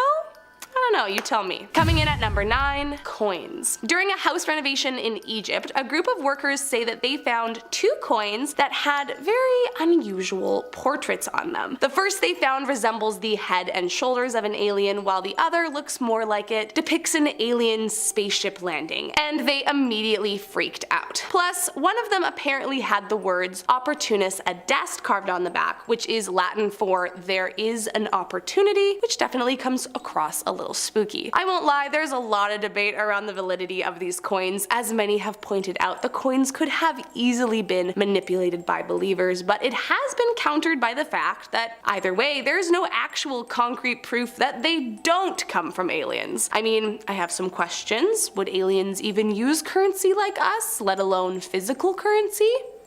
I honestly have no clue, but I mean, if I came across these coins, I too might be just as suspicious about their origin. Coming in at number 8, the Second Punic War sightings. During the Second Punic War, which occurred in ancient Rome between 218 and 201 BC, there were apparently many sightings of strange sky phenomenon that today believers claim were aliens coming down to Earth. These alleged sightings were found in the Annales Maximi, which is essentially a historical record kept by the chief high priest during the Roman Republic, and in it is the tale of a day in 218 BC where ships that apparently gleamed in the sky came out of clouds and stayed floating in the sky. And I mean, I don't blame anyone for jumping to an alien conclusion on that one. Then 2 years later, in 216 BC, a similar sighting was documented where large gleaming round shields allegedly traveled through the air. Conspiracy theorists have clung on to these writings, pointing out how both descriptions can easily be imagined as the common UFO described in our modern era. Plus, this war was not the only one in history to claim such things happening in the sky. I mean, just like everything else on this list, will we ever know if the writings in the historical record really were an alien sighting? Probably not, unless we can figure out a time traveling situation, but it is a little suspicious, I would say. Coming in at number 7, Egyptian hieroglyphs. There's a lot of debate around alien involvement in ancient Egypt, and aside from the eternal debate of if aliens helped build the pyramids, hieroglyphs depict just about the most suspicious signs of extraterrestrial help. Now, I'll be the first to say that I don't think all hieroglyphs point towards ancient alien invasion, but that doesn't mean that there aren't a few that raise an eyebrow. One in particular is a hieroglyph appearing to show the Egyptians in possession of electricity, which, if that were true, feels like a surefire sign that they were not alone down here. The tableau depicts what appears to be people holding an electric lamp or maybe a light bulb, and believers have not wasted any time adding this to their Rolodex of reasons. And it's not just electricity that ancient Egyptians may have possessed, but other hieroglyphs seem to portray other forms of advanced technology that, in theory, they would have no way of knowing about. Hieroglyphs with a spooky resemblance to helicopters or planes have been found and gone viral, only adding to the mystery of how on earth this could have been something they would possibly know about. Could it be that aliens came down and gave them knowledge to advance their technology? Could the alleged airplane drawings be a UFO they saw in the sky? Conspiracy theorists say absolutely. Coming in at number 6, Dagu. Not every sign of alien life has to do with a UFO sighting. Sometimes the signs are a bit more subtle. Dating back roughly to between the years of 14,000 and 400 BC, ancient Japan was known for crafting small human-like statues out of clay called dagu. These statues usually measure between 4 to 12 inches, and while the exact reason for their construction remains under speculation, there are 2 main theories. The first is that dagu were created as part of an ancient healing and fertility ritual, which could very well be true. However, the second one is a little more intriguing intriguing as it involves aliens. Now, if you take a look at these statues, they don't just look like a normal human statue. They have a strange, bulbous sort of look to them with large beanie baby eyes and kind of appear to be wearing what some have described as a stylized spacesuit. That, along with the helmeted head, has created a ton of speculation around if they were in fact modeled after aliens who visited ancient Japan and made contact with its inhabitants. I suppose we might never know for sure, but it's definitely an interesting theory. Coming in at number 5, Wandjina. For a long time, a lot of indigenous culture was passed down orally through stories. One of these such stories from Australian Aboriginal mythology talks about spirits named the Wandjina, and as they tell it, the Wandjina came down from the sky and created the earth as well as all of its inhabitants. Then, when the spirit found the place they would die, they painted their image on cave walls and entered a nearby watering hole. These paintings were then refreshed by indigenous people as a method of generating their life force. But what is intriguing about this tale in particular is that these spirits are depicted all over in the form of ancient rock paintings and appear to date back about 4,000 years. Plus, around the heads of the Wandjina are lines or blocks of color seemingly depicting lightning coming out of their helmets, which I mean is definitely a little suspicious. And many believers have been quick to point out the acute resemblance to the description of greys given by alleged alien abductees. If you don't know, greys are pretty much the classic depiction of an alien and are thought to be one of the extraterrestrial races, with UFOologists claiming they make up about 40% of reported abductions and sightings in the US. But could greys have come down, created life on Earth, and then disappeared into the night? I mean, maybe. Who knows? Coming in at number 4, a flaming shield. Similarly to the Roman historical report, other cultures too recorded significant happenings, and the Annales Lauricenses Maiores, which recorded much of history between 680 AD and 829 AD in what is now modern-day Germany, is definitely filled with some mysterious and interesting stories. One tale in particular took place during the time where battalions of Saxon soldiers were attacking, and it details as the attack progressed, suddenly a bizarre object appeared in the skies overhead. The potential UFO was described as the likeness of 2 large flaming shields, reddish in color and appearing as though it was floating in the skies above them. Apparently the object was so frightening that the advancing Saxon army abandoned the fight and retreated back to safety, something that would have been incredibly unusual for them. Now, the only hole to poke in this is that the author is unknown, but it is widely accepted that writers of the time would record events as they happened, and that these stories would be compiled at a later date into the finished work. So just because we don't know who wrote it doesn't mean we don't know for sure it didn't happen. Coming in at number 3, lizard people. One of the wildest conspiracies out there is the belief that there is a race of half human, half lizard people that are taking over the world. Now, I will admit, this one is a little trickier for me to get behind for several reasons. However, after finding out about this piece of the puzzle, I am definitely a little curious. Although the conspiracy wasn't popularized until the 1990s, in the beginning of the 20th century, archaeologist Harry Reginald Hall made an unsettling discovery that definitely brought up a lot of questions. The archaeological site in question is referred to as Tal al-Ubaid and has served as a gold mine for ancient artifacts. However, by far, the strangest uncovered artifacts have to be the multiple series of lizard humanoid statues found by Harry in 1919. From what archaeologists can deduce, they don't appear to represent gods as they aren't depicted in ceremonious poses, and so it has led many to believe they could be early depictions of the race of lizard people. I mean, I won't lie, these little statues are super creepy, and maybe one of the only times the lizard people theory has got me feeling a little suspicious. I don't know, do you think these figurines really could be proof of the evil lizard race invading the planet? Coming in at number 2, an alien mummy? Mummies are everywhere in Egypt, so while they are definitely interesting, they rarely cause any kind of huge excitement in the archaeological community, unless it's a particularly special one. Well, as I'm sure you've put together at this point, a few years ago, Dr. Victor Lubeck, who was a retired professor from the University of Pennsylvania, uncovered a strange mummy that made him question what he was seeing. Discovered in a small pyramid pyramid near Senusret II's pyramid was the mummy of a small, unidentified creature with seemingly no resemblance to that of a human body or known animal. To make things even more strange, buried along with the humanoid mummy were unusual objects Victor was unable to identify. What was clear was that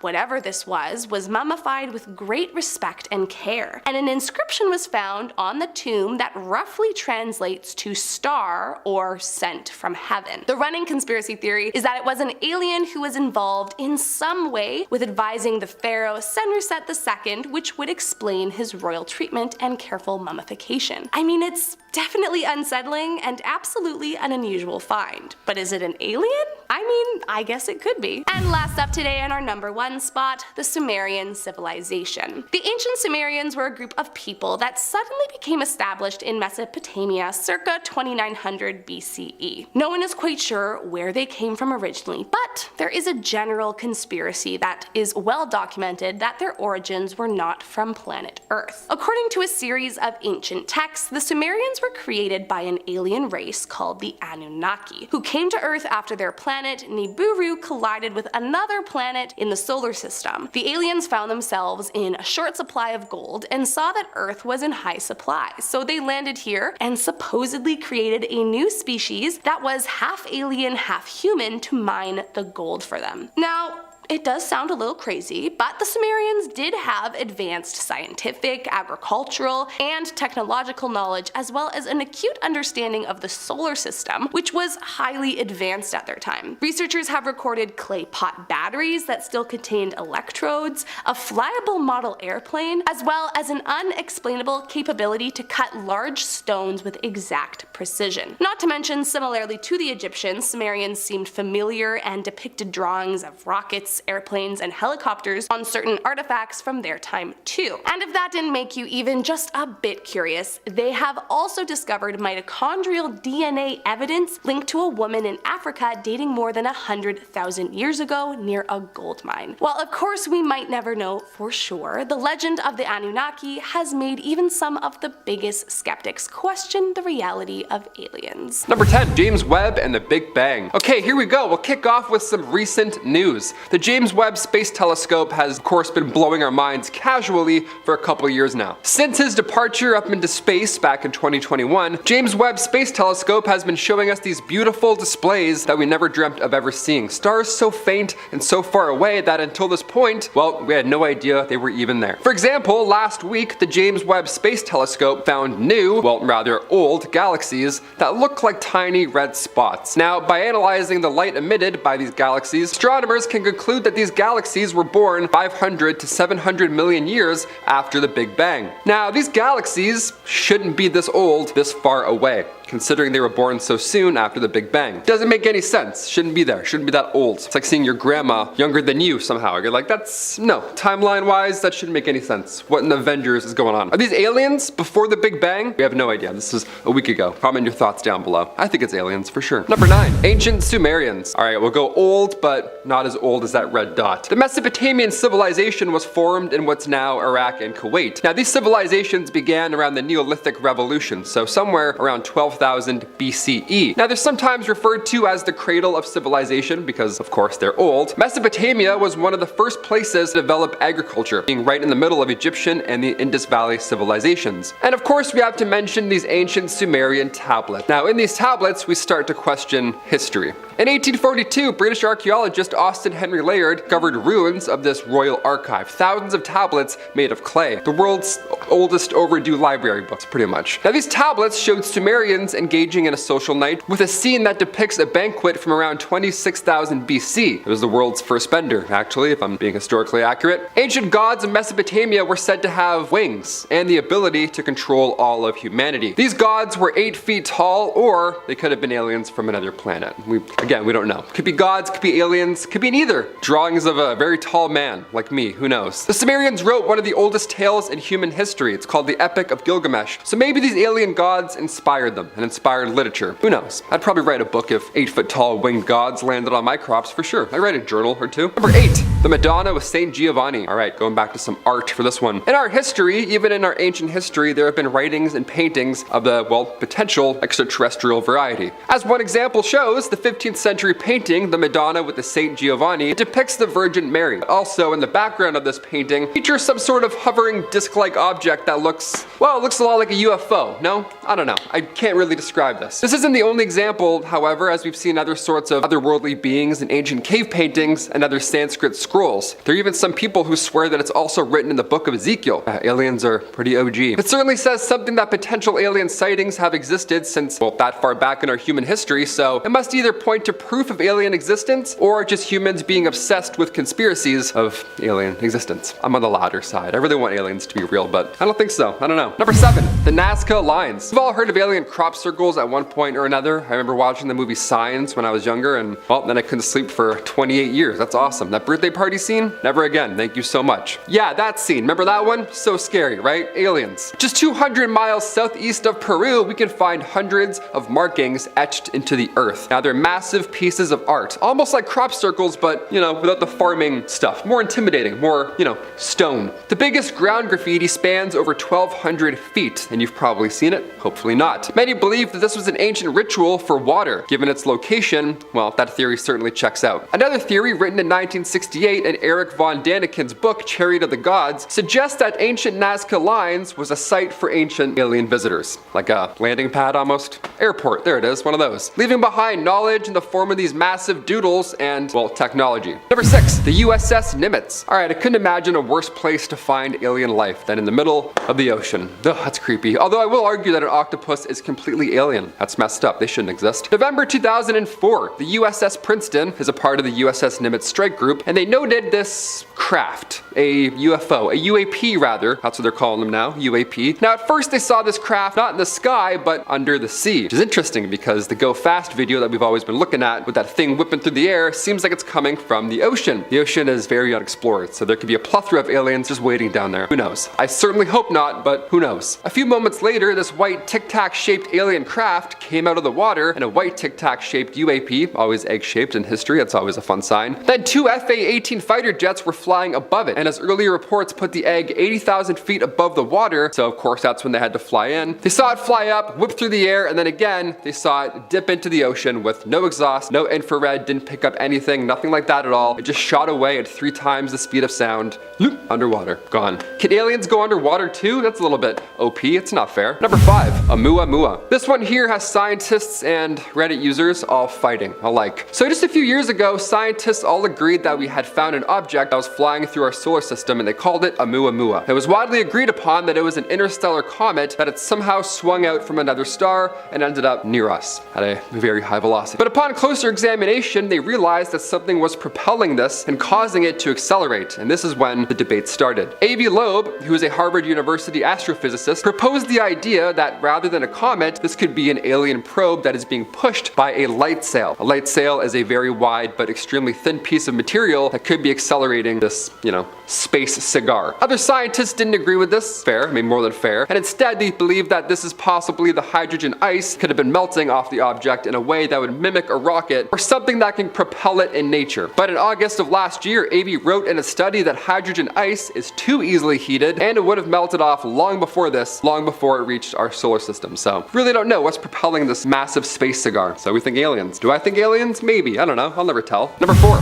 Flaming Thing, Texas. I just watched Nope the other day, and the idea of aliens in Texas or aliens over top of a farm, you know, that birthday party scene with the dude walking, it always gives me chills. I don't like it. Aliens love a good crop, apparently. Imagine opening the newspaper though in 1957, and right on the front cover you read, Levelin Flaming Thing brings world knocking at city's door. What does that even mean? How do I react to that? Back in 1957 in, of course, Levelin, Texas, multiple eyewitness reports began to flood in about an egg-shaped object, again, an egg-shaped object, or this circular flash of light. It was just jetting across Levelin skies. One witness recalls the object making a loud humming noise as it flew by, which is different than other accounts that we've heard about, you know, flying eggs in history. But this egg shape keeps coming back up. But this is an encounter where it's been reported as loud with a great rush of wind, which is, again, very different. Believable, but different. It was a loud egg, as opposed to a quiet sea egg. On top of that claim, the witness's car radio began to go haywire as it passed. The radio thing isn't too crazy. I mean, growing up, my computer speakers would always tell me if a text was gonna come in. It's always so odd. I have no idea how that works still to this day. The Air Force ended up commenting on it. They said that this was just a phenomenon caused by electrical storms and not a space egg passing by. But do we buy that? Is that why we're here right now watching this video on Most Amazing Top 10? Giving it a thumbs up, subscribing? We want to believe in aliens, right? Let's do it. Let's move on. Almost there. Number 3, Europa. One of Jupiter's many moons, called Europa, has a red tinge to it. And in 2001, NASA scientists revealed that this tinge, this little might be possible that alien microbes are responsible for this reddish color. Again, we saw life way out in the galaxy that was also a faint red, so red means dead? I don't know, red means alive? Who knows? The surface of this moon is mostly ice, but it has been shown that it reflects infrared radiation in a bizarre way. This means that something is binding it together, but researchers haven't been able to come up with the correct combination of elements and or compounds to make that data make any sense. They're like, something's red and there's life. Well, I don't know how science works. That's my best impersonation of science people. There's some bacteria on Earth that can thrive in extreme conditions and that also have that red and brown color, which could potentially be responsible for this color on the moon. Sort of space bacteria, ice bacteria, whatever. There's something living up there. The surface temperature might be too cold for them to survive, but the warmer interior might be where these are all located. Some geological activity on the moon could push them closer to the surface, where they then flash frozen in place. So they're warm under the water, then they go, huh, and they freeze.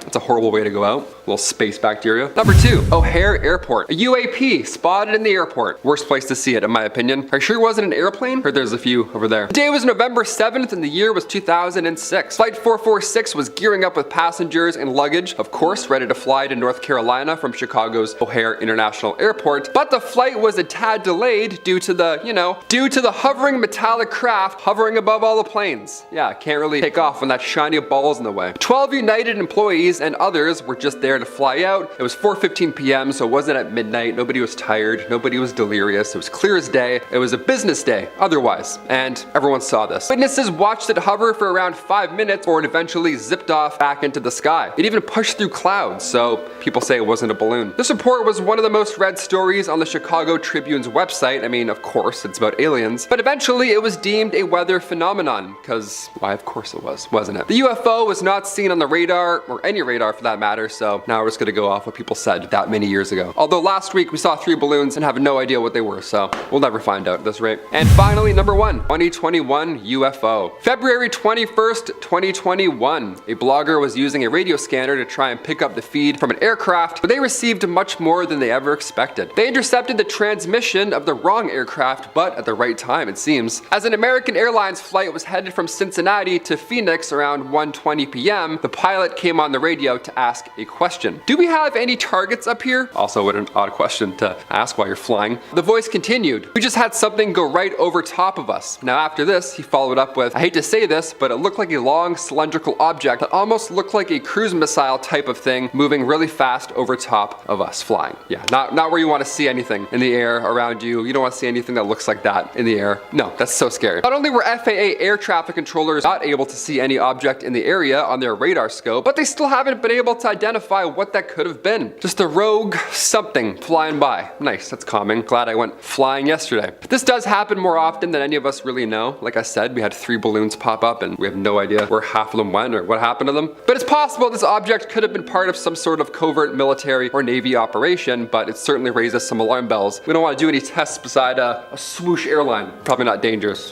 Dangerous? Probably not safe. Number 10, Pisces and Aries radio signal. A radio signal was received 3 times from the same region of space in February 2003. Astronomers with the Search for Extraterrestrial Intelligence (SETI) project used a massive telescope in Puerto Rico to re-examine 200 sections of the sky, which had all previously yielded unexplained radio signals. These signals had all disappeared except for one, which had become stronger. The signal's widely thought to be the best candidate yet for alien contact and comes from a spot between the constellations Pisces and and Aries, where there are no obvious stars or planets. Curiously, the signal is at one of the frequencies that hydrogen, the most common element, absorbs and emits energy. Some astronomers believe that this is a very likely frequency at which aliens wishing to be noticed would transmit. Nevertheless, there's still a good chance the signal is from a never-seen-before natural phenomenon, but I'd like to think that it's aliens. Number 9. Mysterious beam of energy. In December 2020, researchers announced that they had captured a very mysterious beam of energy in the radio part of the electromagnetic spectrum at 980 MHz, coming from the closest star to our own. Proxima Centauri, which is just 4.2 light years away, hosts one gas giant and one rocky world 17% larger than Earth that happens to be in its star's habitable zone, meaning liquid water could exist there. The unexplained signal reportedly shifted slightly while it was being observed in a way that resembled the shift caused by the movement of a planet. Researchers are excited but cautious, explaining that they will need to figure out if more mundane sources, such as a comet, hydrogen cloud, or even human technology, could be mimicking an alien signal, and that it will likely take time before they know one way or another if aliens are contacting us. Number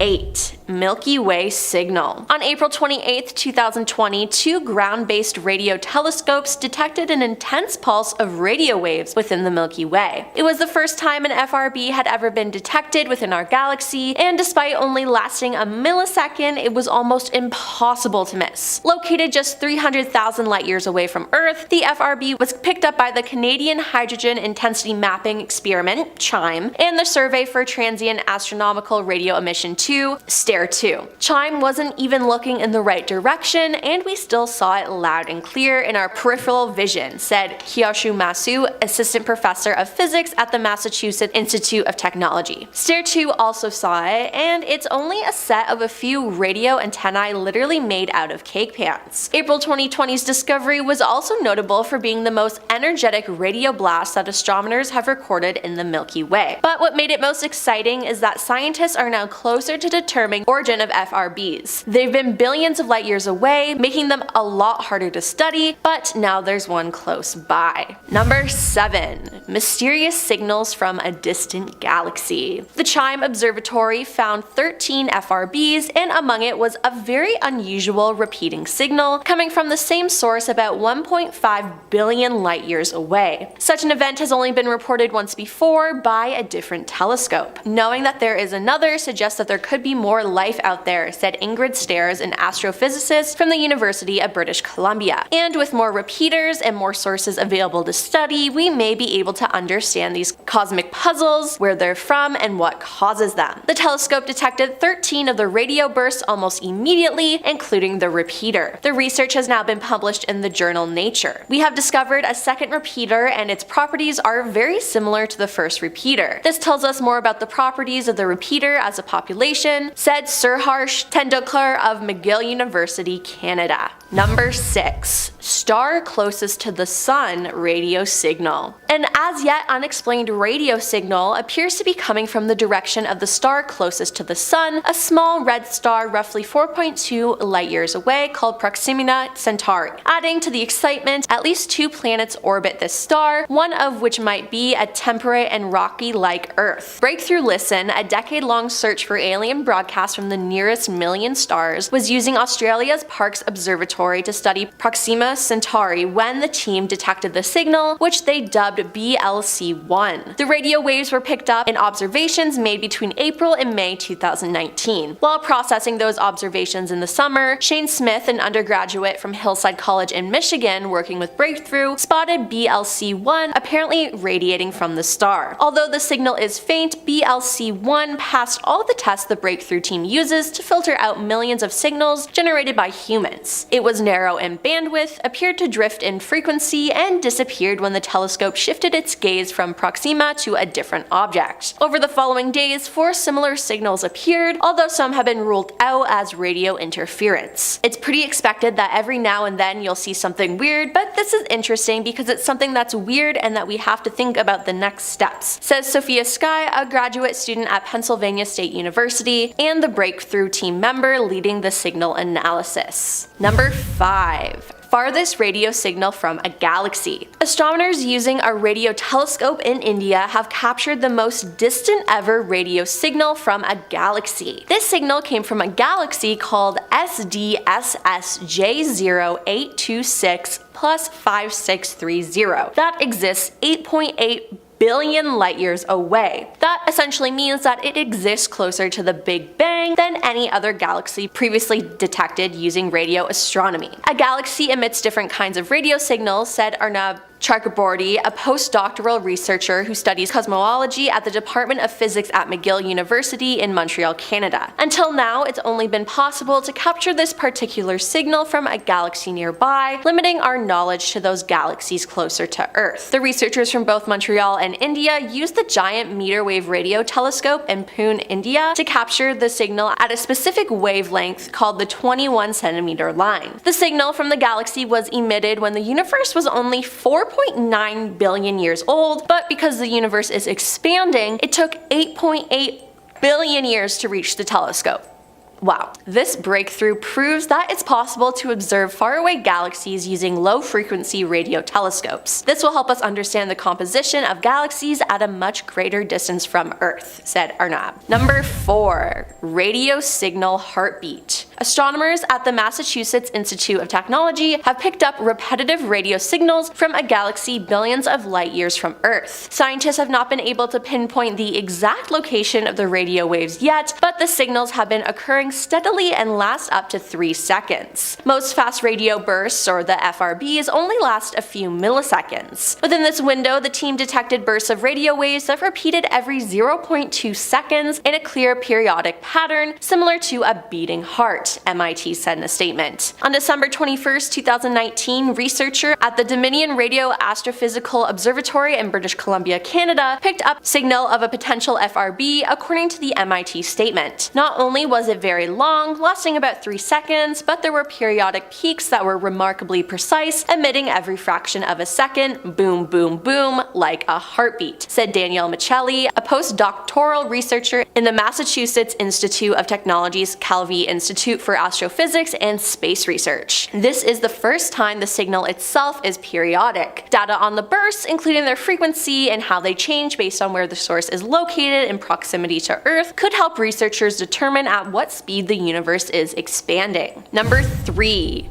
Bright, quick blasts of radio waves. Repeating bursts of energy seem to be coming from an ancient group of stars called a globular cluster, which is among the last places astronomers expected to find them. Often originating billions of light years away, the extremely bright, extremely brief bursts of radio waves, known as the fast radio bursts, have defied explanation since they were first spotted in 2007. Based on observations to date, scientists surmise that the bursts are powered by young, short-lived cosmic objects. But a fast radio burst discovered has now been traced to a globular cluster about 11.7 million light years away near the neighboring spiral galaxy M81. To put it in perspective, finding this burst among a cluster of aging stars is kind of like finding a smartphone embedded in the Stonehenge. The observation doesn't make sense. Brian Gainsler, an astronomer from the University of Toronto, said this is definitely not a place where fast radio bursts are expected to live. Scientists are struggling to explain the cosmic anchurism. They're also moving toward the conclusion that maybe, as with many other celestial phenomena, there are multiple ways to cook up a fast radio burst. Number 2. Bursts of energy. While mapping radio waves across the universe, astronomers found a celestial object releasing giant bursts of energy, unlike anything they have ever seen before. The spinning space object, spotted in March 2018, beamed out radiation 3 times per hour. In those moments, it became the brightest source of radio waves viewable from Earth, acting like a celestial lighthouse. A study on the discovery was published in the journal Nature. Lead study author Natasha Hurley-Walker, an astrophysicist at the Curtin University node of the International Center for Radio Astronomy Research, said this object was appearing and disappearing over a few hours during her observations. That was completely unexpected. It was kinda spooky for an astronomer because there's nothing known in the sky that does that, and it's really quite close to us, about 4,000 light years away. It's sits in our galactic backyard. Curtin University doctoral student Tyrone O'Doherty made the unusual discovery while using the Murchison-Wilford Array, aka the MWA telescope in the outback of Western Australia. Tyrone said, "It's exciting that the source I identified last year has turned out to be such a particular object. The MWA's wide field of view and extreme sensitivity are perfect for surveying the entire sky and detecting the unexpected." And coming in at number 1, the WOW signal. In 1997, astronomer Jerry Amen was researching at The Ohio State University when an incredible and unexplainable radio signal was detected using the school's Big Ear telescope. In those days, information was run through what was called an IBM 1130 mainframe computer before being printed on paper and then studied by hand. Upon reviewing his findings, Jerry came across something he had never seen before. There, in a vertical column, was the sequence 6EQUJ5. Jerry was amazed and immediately circled the sequence and wrote "wow" right beside it, hence the name. The signal they picked up had come from nearly 220 million light years away, and there was no explanation as to how or why a radio signal could be detected from that distance. It immediately became a sensation in both the science community and the rest of the world, and was used to support the search for alien life in the universe. Jerry himself says he's convinced that it certainly has the potential to be the first signal from extraterrestrial intelligence. Kicking off our list at number 10, monsters and aliens. In medieval times, things that were considered alien were not the same as our understanding today, not even close. For example, long ago in the 4th and 5th century BCE, 2 ancient Greek travelers visited India and described these remote places and its customs. Now back then they described these lands as different worlds, like literally different worlds, with their customs being viewed with fear and misunderstanding, of course, classic. Ctesias of Knidos and Megasthenes, they both have odd details in their journeys that have been documented and detailed in Pliny the Elder's Natural History. They're a little weird. Back then, a Donastray was a monster or some sort of alien that was from the legends of Alexander. Now this monster would catch a traveler in the woods, and it could speak any language that they could, ergo trouble, and at that point this monster pretends to know their relatives to gain their trust. Then the Donastray devours the whole victim, just eats them. Yum.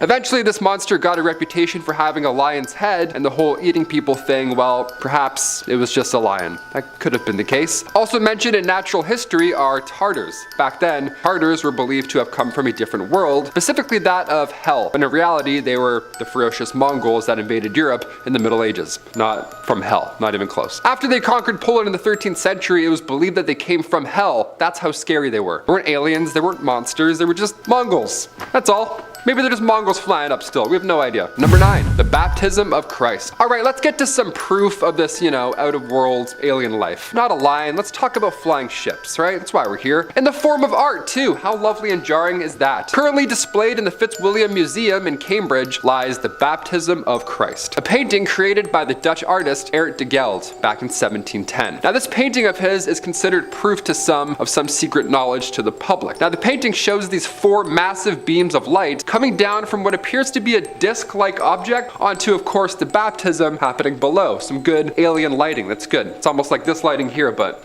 less lists, more baptisms. That's what it was like. Now, I know this is later than the Dark Ages, of course, but when it comes to art and alien life, I have to throw this one in, of course. Because where did this idea come from? What was the inspiration behind this one? Who were they? Who were these DJs from above? No idea. How long have aliens been around? Medieval times? The Victorian era? Ancient Egypt? With the pyramids? Oh, who knows? Number 8, the Madonna with Saint Giovanni. One of my favorite paintings of all time. Here we go. This and the Screaming Woman. That's good. I love drippy art and aliens. Always a good time. In fact, if I saw a UFO, I would do the scream, probably. The Madonna with Saint Giovanni is a fascinating painting as it shows an airborne craft in its top right corner behind Madonna's shoulder. It's right there. Normally I draw a sun, but here it's a UFO, so that's a little different. That's cool. Now some have speculated that she's trying to even protect her children from this alien flying object, which, well, now I can't unsee. But what do we think this is? If it's not a UFO, then what's up? Maybe it was a shooting star. I don't know. I saw a green meteor last night in Toronto and it was pretty jarring. If it were the Dark Ages, I would have no idea what I just saw burning for 14 seconds. It was green too, so scary. Maybe I would paint it as such. I don't know. Also, a man is seen looking at the UFO and his dog is barking at it. So if anything, we need to interview that guy more than anything. So what did you see?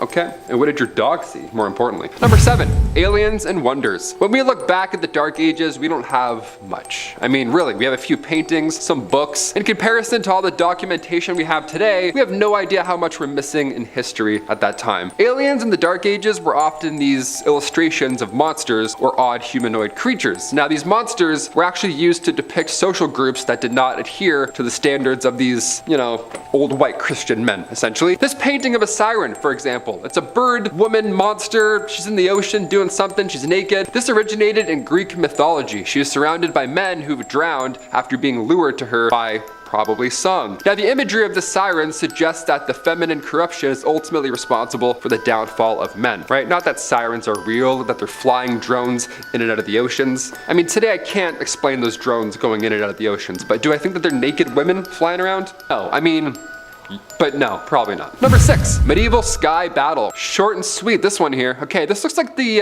inside of my old high school locker. There's a lot going on, a lot of ideas, a lot of doodles. This Nuremberg broadsheet shows us a battle, an Avengers level threat, really, it looks like. And this took place on April 14th, 1561, whatever this was. The aerial battle involved globes, crosses, and even tubes? Tubes? I don't know. Could these be the same tubes that we see today that we think are UFOs? These cigar-shaped UFOs have been breaking the internet these days, but well, maybe it's the same vehicle. Maybe they just saw it back then. People viewed the event as a divine warning. Yeah, you don't say. That's, yeah, fair. Number 5, medieval cloud ships. This is my favorite. I actually love this one. In a 9th century Latin manuscript, Liber contra insulum vulgi opinonium, great title, really rolls off thy tongue. It was written by the Archbishop of Lyons, and in it he complained about thy French peasantry's belief in a certain religion called Magonia, from whence come ships in the clouds. Yeah, Magonia, let's go and visit that. It's in the clouds somewhere. The occupants of these vessels carry back to their region, again in the sky, fruits of the earth which are destroyed by hail and tempests. Alright, so aliens steal our fruit and then go back. Okay, cool. It's not too bad, could be worse. The sailors paying rewards to the storm wizards would receive corn and other produce in return. Hey, trade you some food for food. Alright. Peace. Jacob Grimm, a 19th century folklorist, speculated that Magonia takes us to some region where Latin was once spoke, and we refer to it as Magus, almost like a magical land, aka aliens or space wizards. I like space wizards a lot more than aliens, I'll tell you that. Imagine M. Night Shyamalan, he's like, yeah, so a space wizard walks by the birthday party. You're like, what? Number 4, the miracle of snow. Being Canadian, I want none of that. I want no miracles of any snowfalls. 1428, another painting, another speculation. Here we go. This one here was painted by Masolino de Panical. The miracle of the snow shows the legend of snowfall that happened on a hot summer day, somehow in Rome in the 4th century. Yeah, how does it happen, right? Jesus and Mary are seen overlooking this incident from atop of, you guessed it, a cloud. Cool, great, it's like the box seats back then. But behind them, again, are disc-shaped objects. UFOs, like, the disc shape that we see over and over century after another. That's what scares me with all these paintings, that they're all kinda more or less the same. They're all a UFO. These objects could be clouds. That's a fun theory. No, it's not a fun theory at all. It's a boring one. They're aliens, right? Hit that thumbs up for aliens. If we had one of these, we'd click that down there for sure. Number 3, Medusa. Could Medusa be an alien?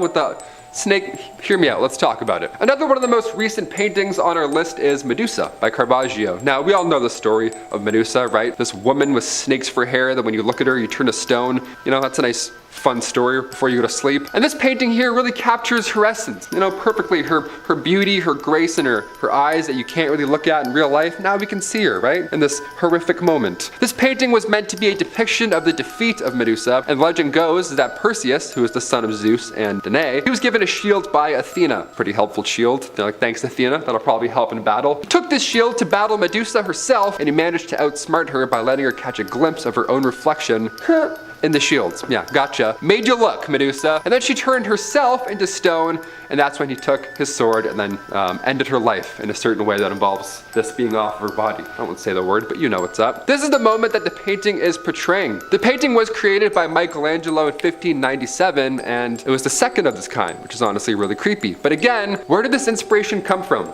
Aliens? UFOs? Monsters? Are these things real? A lot of people think aliens are like octopus in nature, like, you know, like Nope, spoilers alert, but that's kind of very octopus in nature. Maybe that's what aliens look like. Maybe they have octopus heads. Number 2, Underworld. This painting by Hans Memling was created in 1485, another medieval horrifying painting of another world. Looks like hell, but we'll see. This is one of 3 double-sided panels that were created, and it features a banner that reads, "There is no redemption in hell." Fun one, that's cool. It says like Tyler underneath it. This painting features some sort of devil, alien creature with fangs and wings. I don't know, angel wings, bat wings, not really sure here. But it has an entire face on its belly, which, I don't know, that says alien to me. Never seen one of those up here in our Earth planet. Its hands and feet are claw-like, and it's depicted stepping or dancing on the backs of people who are in the mouths of some sort of another beast. So it's like a beast in a mouth situation. That's cool, that's art. It's absolutely terrifying, especially for those who believe in the existence of hell or other worlds, especially these medieval worlds like Cloudland or whatever that is. Sounds way more fun than that one, that's for sure. And finally, number 1, Lost City of the Incas. Did aliens build this medieval world?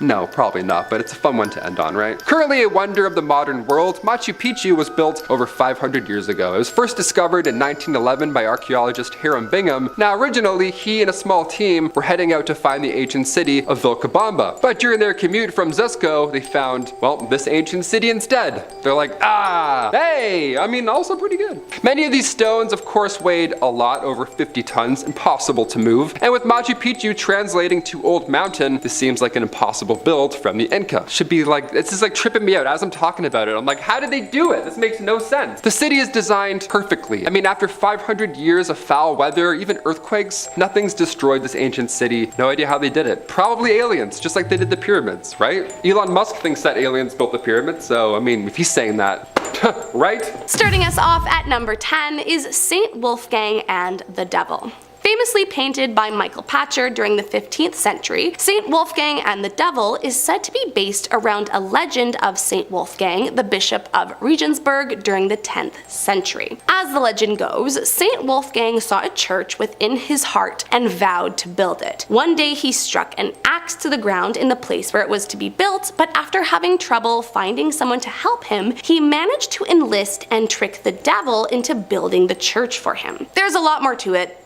but that's essentially the gist. However, nowadays, internet sleuths who come across this famous painting have been quick to point out that the creature seen in it looks less like the devil, but more like a creepy winged alien. And I mean, part of me does get it. Like, just take a second to look at the creature. It's literally depicted as a scaly green monster with his second face on his butt, which is unlike any depiction of the devil I have yet to come across. So could it have been an alien? Your guess is as good as mine. Coming in at number 9, rock drawings in Val Camonica. First described in 1909 by geographer Walter Lang, these petroglyphs, or rock drawings, are believed to date back to roughly 10,000 BC. Now, this wouldn't be the first time that rock drawings had been used in the case for alien contact. Take the Wangina, for example. They have on more than one occasion been used as proof of ancient alien contact, but these rock drawings found in Italy are in particular a little extra suspicious. Many believe that they look like two people in strange helmets, yielding unidentifiable weapons, which, to be fair, does sound pretty alien-like. And between the humanoid figures dressed in protective suits and the sheer amount of these that exist in the area, I wouldn't totally rule out some alien hands in the pie. Like, just look at these drawings. I have to admit, they do look like ancient astronauts, a concept that would not have existed back then, unless they were depicting some strange alien race visiting them from the sky. Coming in at number 8, Israel, Put Your Hope in the Lord. Dating back to the 1600s, this painting shows a house surrounded by thunderclouds with a strange gray disc hovering over the house with what appears to be smoke or maybe even fire coming out of the top.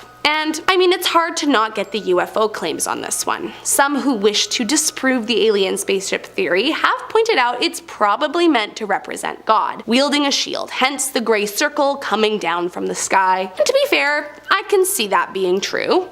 But I can also see this being a spaceship, because I mean, well, look at it. Also, the UFO is like right in the prime time abducting setting, thunderous storms, limited visibility, over a house, blaming God for the disappearance.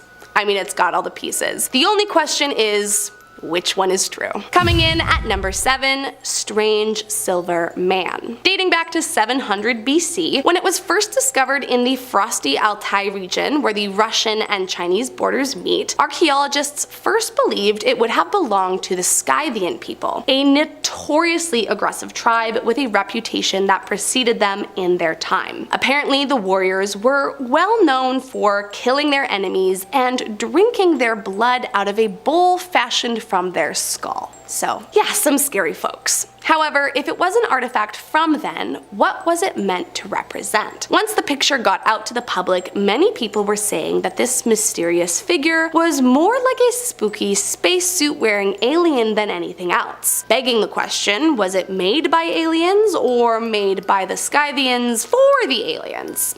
I guess we won't ever know for sure unless aliens come down again and tell us for themselves. Coming in at number 6, the Svetoshoveli Cathedral fresco from the 1600s. While there are lots of suspicious beams of light in old historical paintings, that isn't the only thing that has made people uneasy over the years. This 17th century painting depicting the crucifixion of Jesus also comes with some questionably alien looking blobs. Well, at first you are likely to just notice Jesus on the cross, right smack in the middle. If you take a second to glance on either side of him, you may notice some oddly shaped blobs in the corners. While art historians explain that these are meant to represent angels watching the event, or potentially even the moon and sun, which was also common at the time. While art historians explain that these are meant to represent angels watching the event, or potentially the moon and sun, which was also common at the time. However, lots of alien believers out there have a different theory,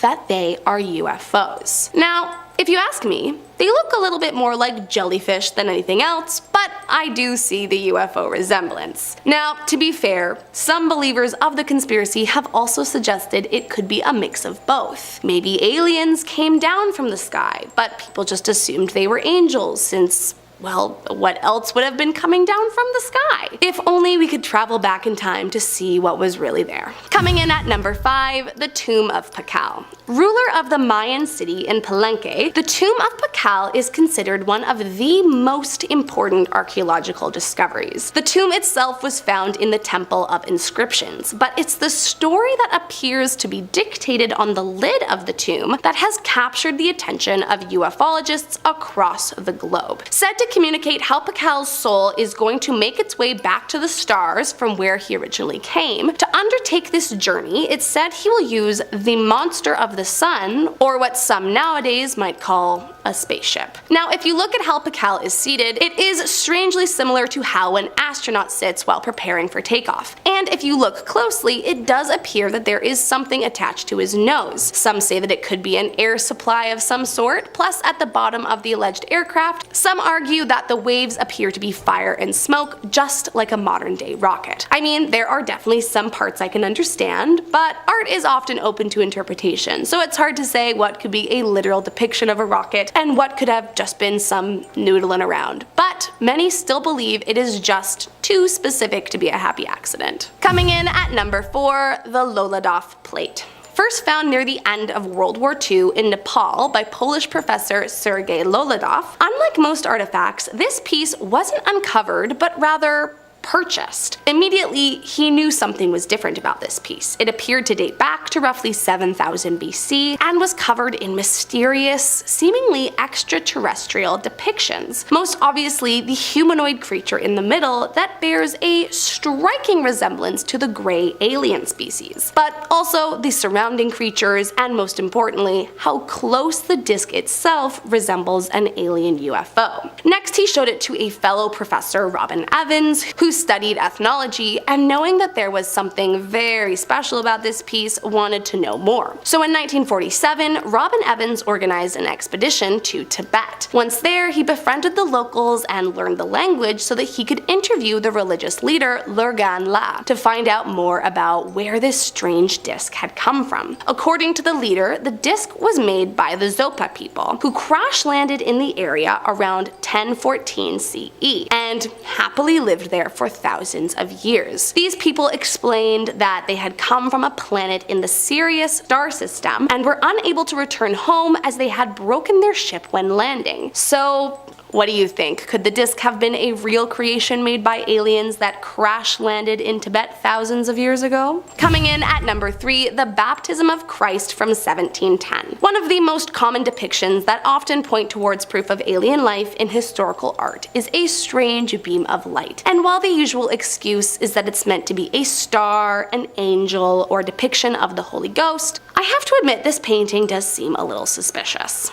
As you can see at the top of the painting, created by Art de Gelder, there is a pretty clear disc-shaped object that appears to be shining 4 bright beams of light down on John the Baptist and Jesus, which is pretty much textbook definition for any alien UFO ever. As far as conspiracy theorists are concerned, this should be considered undoubted proof that aliens came down to Earth. And I will admit, it's one of the more convincing ones I have seen, because I mean, to their credit, it really does look like a spaceship. If only we could just ask the painter. That would make everything easier. Coming in at number 2, the Annunciation with Saint Emetius in 1486. Another day, another strange beam of light shooting down from the sky in a 15th century painting. This gorgeous piece, painted by the Italian artist Carlo Crivelli, is said to be designed to celebrate the announcement by the angel Gabriel to the Virgin Mary, telling her that she would become the mother of Jesus. But if you look closely, in the top left-hand side of this painting is a peculiar disc that almost looks as if it's on fire, shooting a beam of light through the sky right into the head of the Virgin Mary. Plus, if you look really closely, there is another kind of halo-type figure over her head, with what looks like a small bird flying towards her. Now, to be fair, this painting doesn't come without a scholarly explanation. The flying saucer in the sky is supposed to represent the Holy Spirit, while the beam of light is meant to be Mary receiving Jesus into her womb from the Spirit. But that doesn't mean that everyone is on board with this explanation. I mean, could it be a religious allegory? Sure. But could it also be a spookily accurate depiction of an alien spaceship hiding in plain sight? I don't know, you tell me. And last up today on our number 1 spot, the Uroboon. The Uroboon refers to a mysterious unknown object that was allegedly found drifting off the coast of eastern Japan. According to legend, an attractive young woman arrived at the local beach on February 22nd, 1803. First discovered by some fishermen, they confiscated the ship before they brought her inland for questioning. But strangely, the woman was unable to speak Japanese and was very different from anyone else they had ever seen. Eventually, they walked her back to the ocean, returned her vessel back, and she left, never to be seen again. Now, of course, when this object was seen, many painters began drawing the strange sight, and this object was also depicted in 3 separate texts. So to this day, many believe that the object in question was a UFO coming down to Earth. Said to have been discovered by Hitachi sailors, the UFO, as many claim, was made of steel and glass and supposedly only big enough to fit one small person. And inside the craft, sailors reportedly found strange scripts that they were unable to decipher. So between that, the woman who couldn't speak the language, and just the general look of the thing, it could very well have been an alien UFO. Starting off this list in our number 10 spot, we have the Holy Trinity. The Paracas candelabra is a mysterious geoglyph located in the Paracas Peninsula in Peru.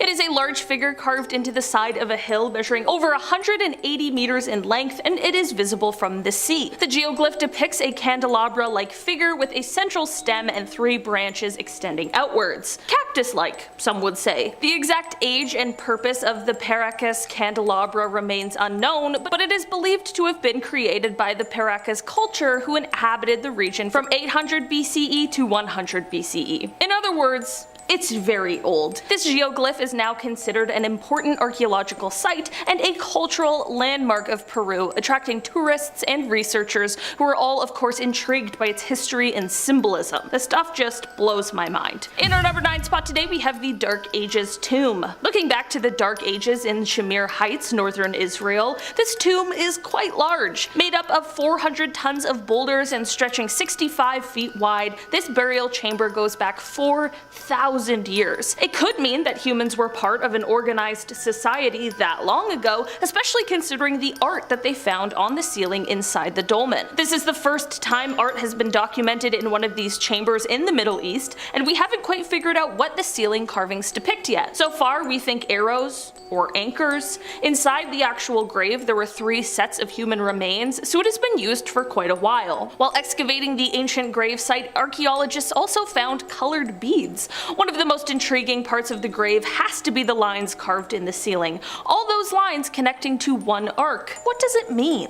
In our number 8 spot today, we have the Nazca lines. We've all heard of alien crop circles at one point or another. I remember watching the movie Signs when I was younger, and then I couldn't sleep for 13 years. The birthday party scene is just too much for me. And that is exactly why this next one freaked me out. Just 200 miles southeast of Peru, we can find hundreds of markings etched into the earth. They're massive pieces of art, like crop circles, but more intimidating. The biggest ground graffiti spans over 1,200 feet. Many people believe this was an ancient ritual for water. Given its location, that theory checks out. Another theory, written in 1968 in Erich von Daniken's book Chariots of the God, suggests that ancient Nazca was a site for alien visitors, leaving behind knowledge in the form of these massive doodles and technology. One of them just says Garbazar was here. We're like, oh, nice. And on number 7 spot today, we have the Ice Age art. More ancient artwork, this time from the Colombian Amazon. Thing is, unlike other drawings found on the ceilings of tombs, this canvas stretches about 8 miles.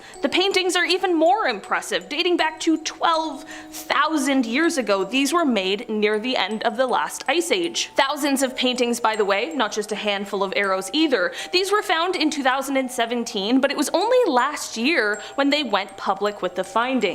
The findings being paintings of elephants, massive sloths, horses from the Ice Age, snakes, birds, deer. This is now one of the largest collections of rock art in South America. Pregnant women? Or the origins of the Ninja Turtles? You tell me. In our number 6 spot today, we have Tomb KV55. Located in the Valley of the Kings in Egypt, Tomb 55, otherwise known as KV55, was discovered by Edward Ayrton back in 1907. And the reason we call this tomb by a number rather than a name is because we really don't know who or what is inside. Even the walls inside aren't like other tombs, covered in ancient hieroglyphs, tipping the reader off on the noble history of the king that lies before them. Nothing is here. The only hint that remains is one hieroglyph, and it translates to, "The evil one shall not live again." Even these massive stones were built in order to prevent anything from getting out. Usually with these ancient tombs, it's the opposite. The description for those inside the tomb has also been destroyed, so we have no idea who's in KV55 or what. Many believe it's Akhenaton, and back then they didn't believe in multiple gods, just one, so Akhenaton got on the wrong foot with the high priests, and over his 17 years of ruling, he was convincing everybody that their art and religion was wrong, and there was only one god in existence. This was the sun god. His own son, King Tut, succeeded him and luckily restored the previous religion, but maybe the sun god was passing knowledge to him, or maybe he just loved staring at the sun. Or maybe aliens. Honestly, we gotta tie it back in somehow. In our number 5 spot today, we have the Voynich manuscript. In 1912, an antique bookseller somehow stumbled upon the Voynich manuscript. This is a book that is 250 pages long, and while it shows some images of different things, it is also completely written in an unknown alphabet. The book is said to be from around 600 years ago, but why have we never seen this alphabet at all before? Aliens? A researcher by the name of Stephen Bax has apparently been able to decipher 14 of the characters in the book, but do you really know for sure? It is said that while this book may have been written in some unknown language, it may also possibly be code for something that is yet to be cracked. While I truly have no idea what secrets this book holds, I do hope it's nothing of importance to us now. Or maybe the aliens are just trying to make contact. Write in English, please. In our number 4 spot today, we have the Atacama Giant. This massive geoglyph is located in the Atacama Desert of Chile. Looks like an alien doodle. I love this little guy. It is a large human-like figure measuring 86 meters in height, and it is believed to have been created by the pre-Columbian peoples who inhabited the area over 1,000 years ago. The figure's arms are raised, and its body is decorated with symbols and designs that are thought to have been religious or have astronomical significance. significance. Imagine finding this one day hundreds of years ago. It would be absolutely jarring. The purpose of the geoglyph remains a mystery.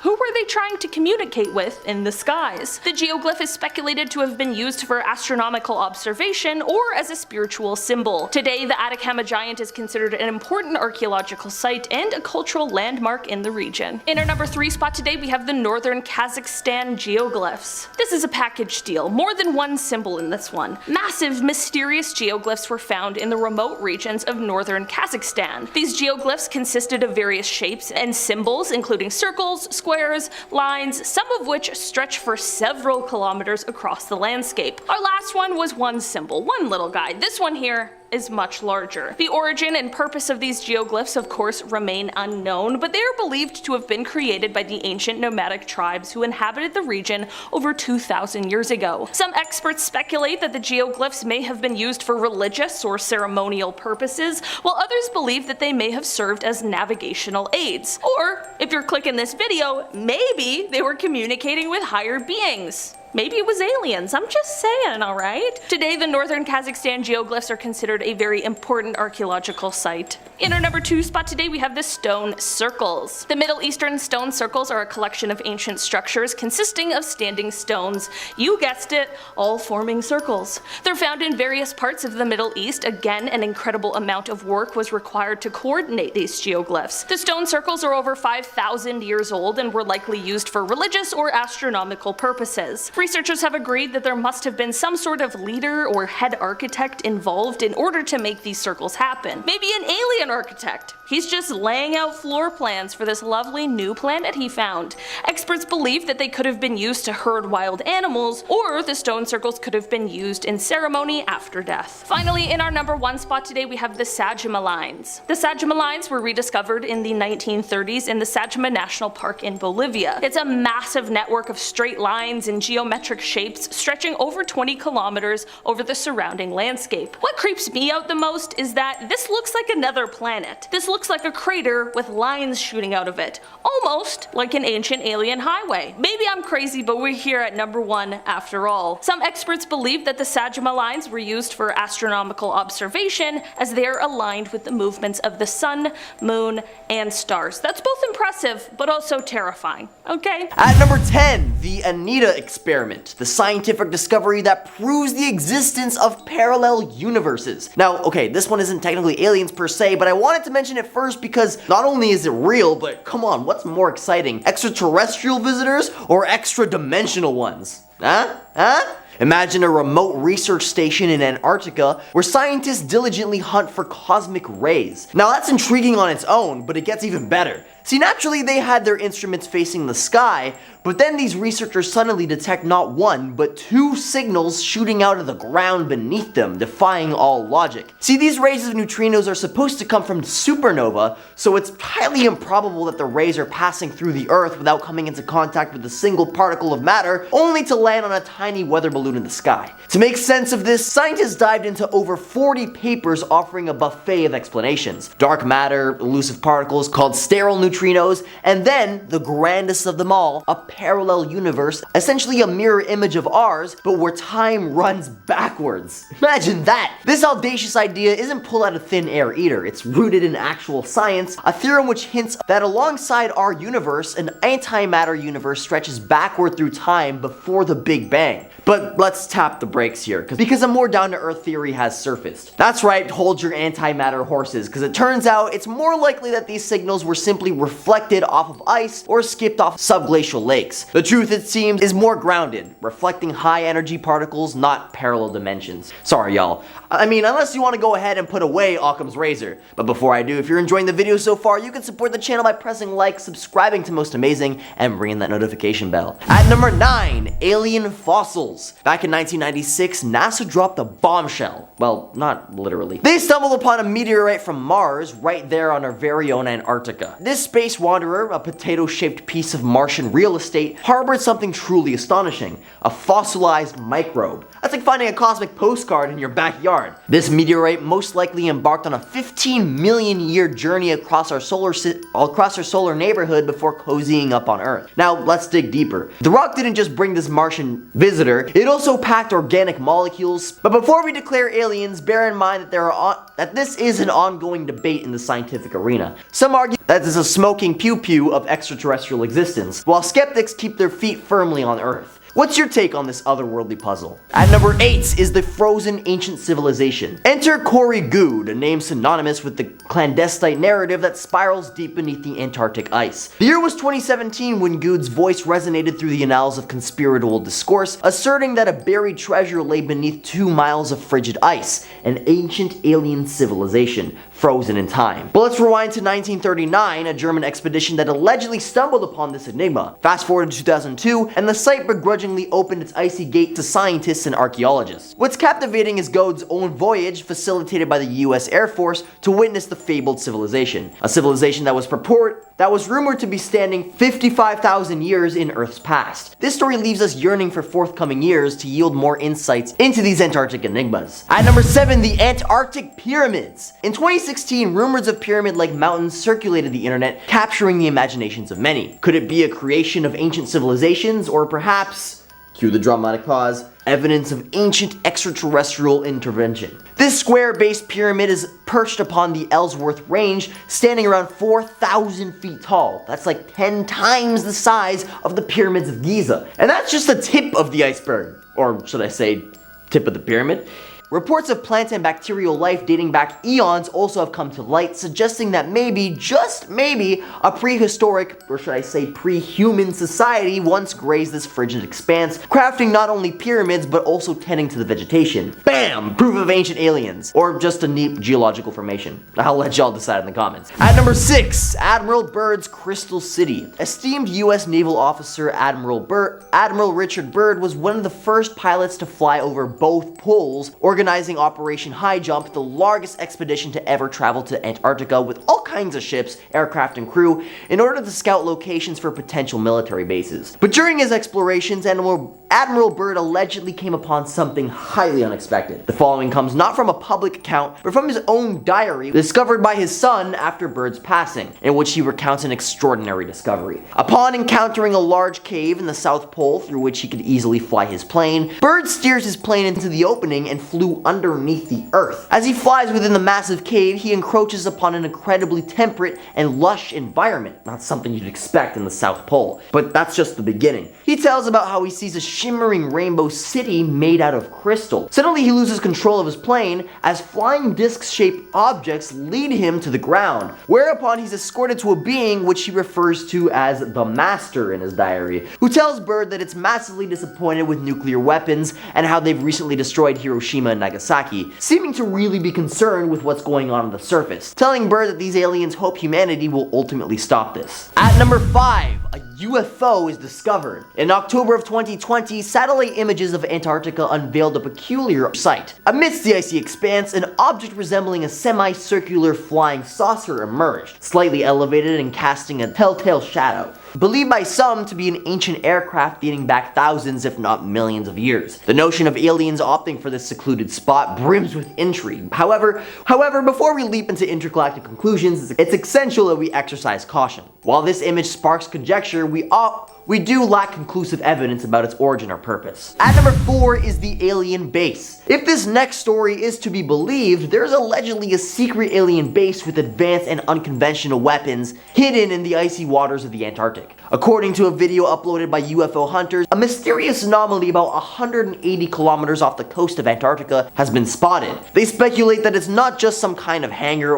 for a spaceship, but that actual aliens might be residing there too. Now this may veer toward the conspiracy side rather than urban legend, but hey, it's all in good fun. Some believers are advocating for an expedition to confirm the existence of these aliens, while others voice concerns about potentially sparking an intergalactic war if we're not careful. So whatever it is, let's just hope we tread carefully. At number 3, the Kraken. The Kraken is a legendary maritime menace straight from the annals of Scandinavian folklore, a colossal cephalopod-like creature feared for its ship-swallowing antics and sailor-dragging tendencies. But could this creature of nautical nightmares actually be an alien? Yeah, you heard me right. A Reddit user named Bavin Hunter has set their investigative sights on Google Earth, claiming that they spot what appears to be a Kraken near Deception Island in Antarctica.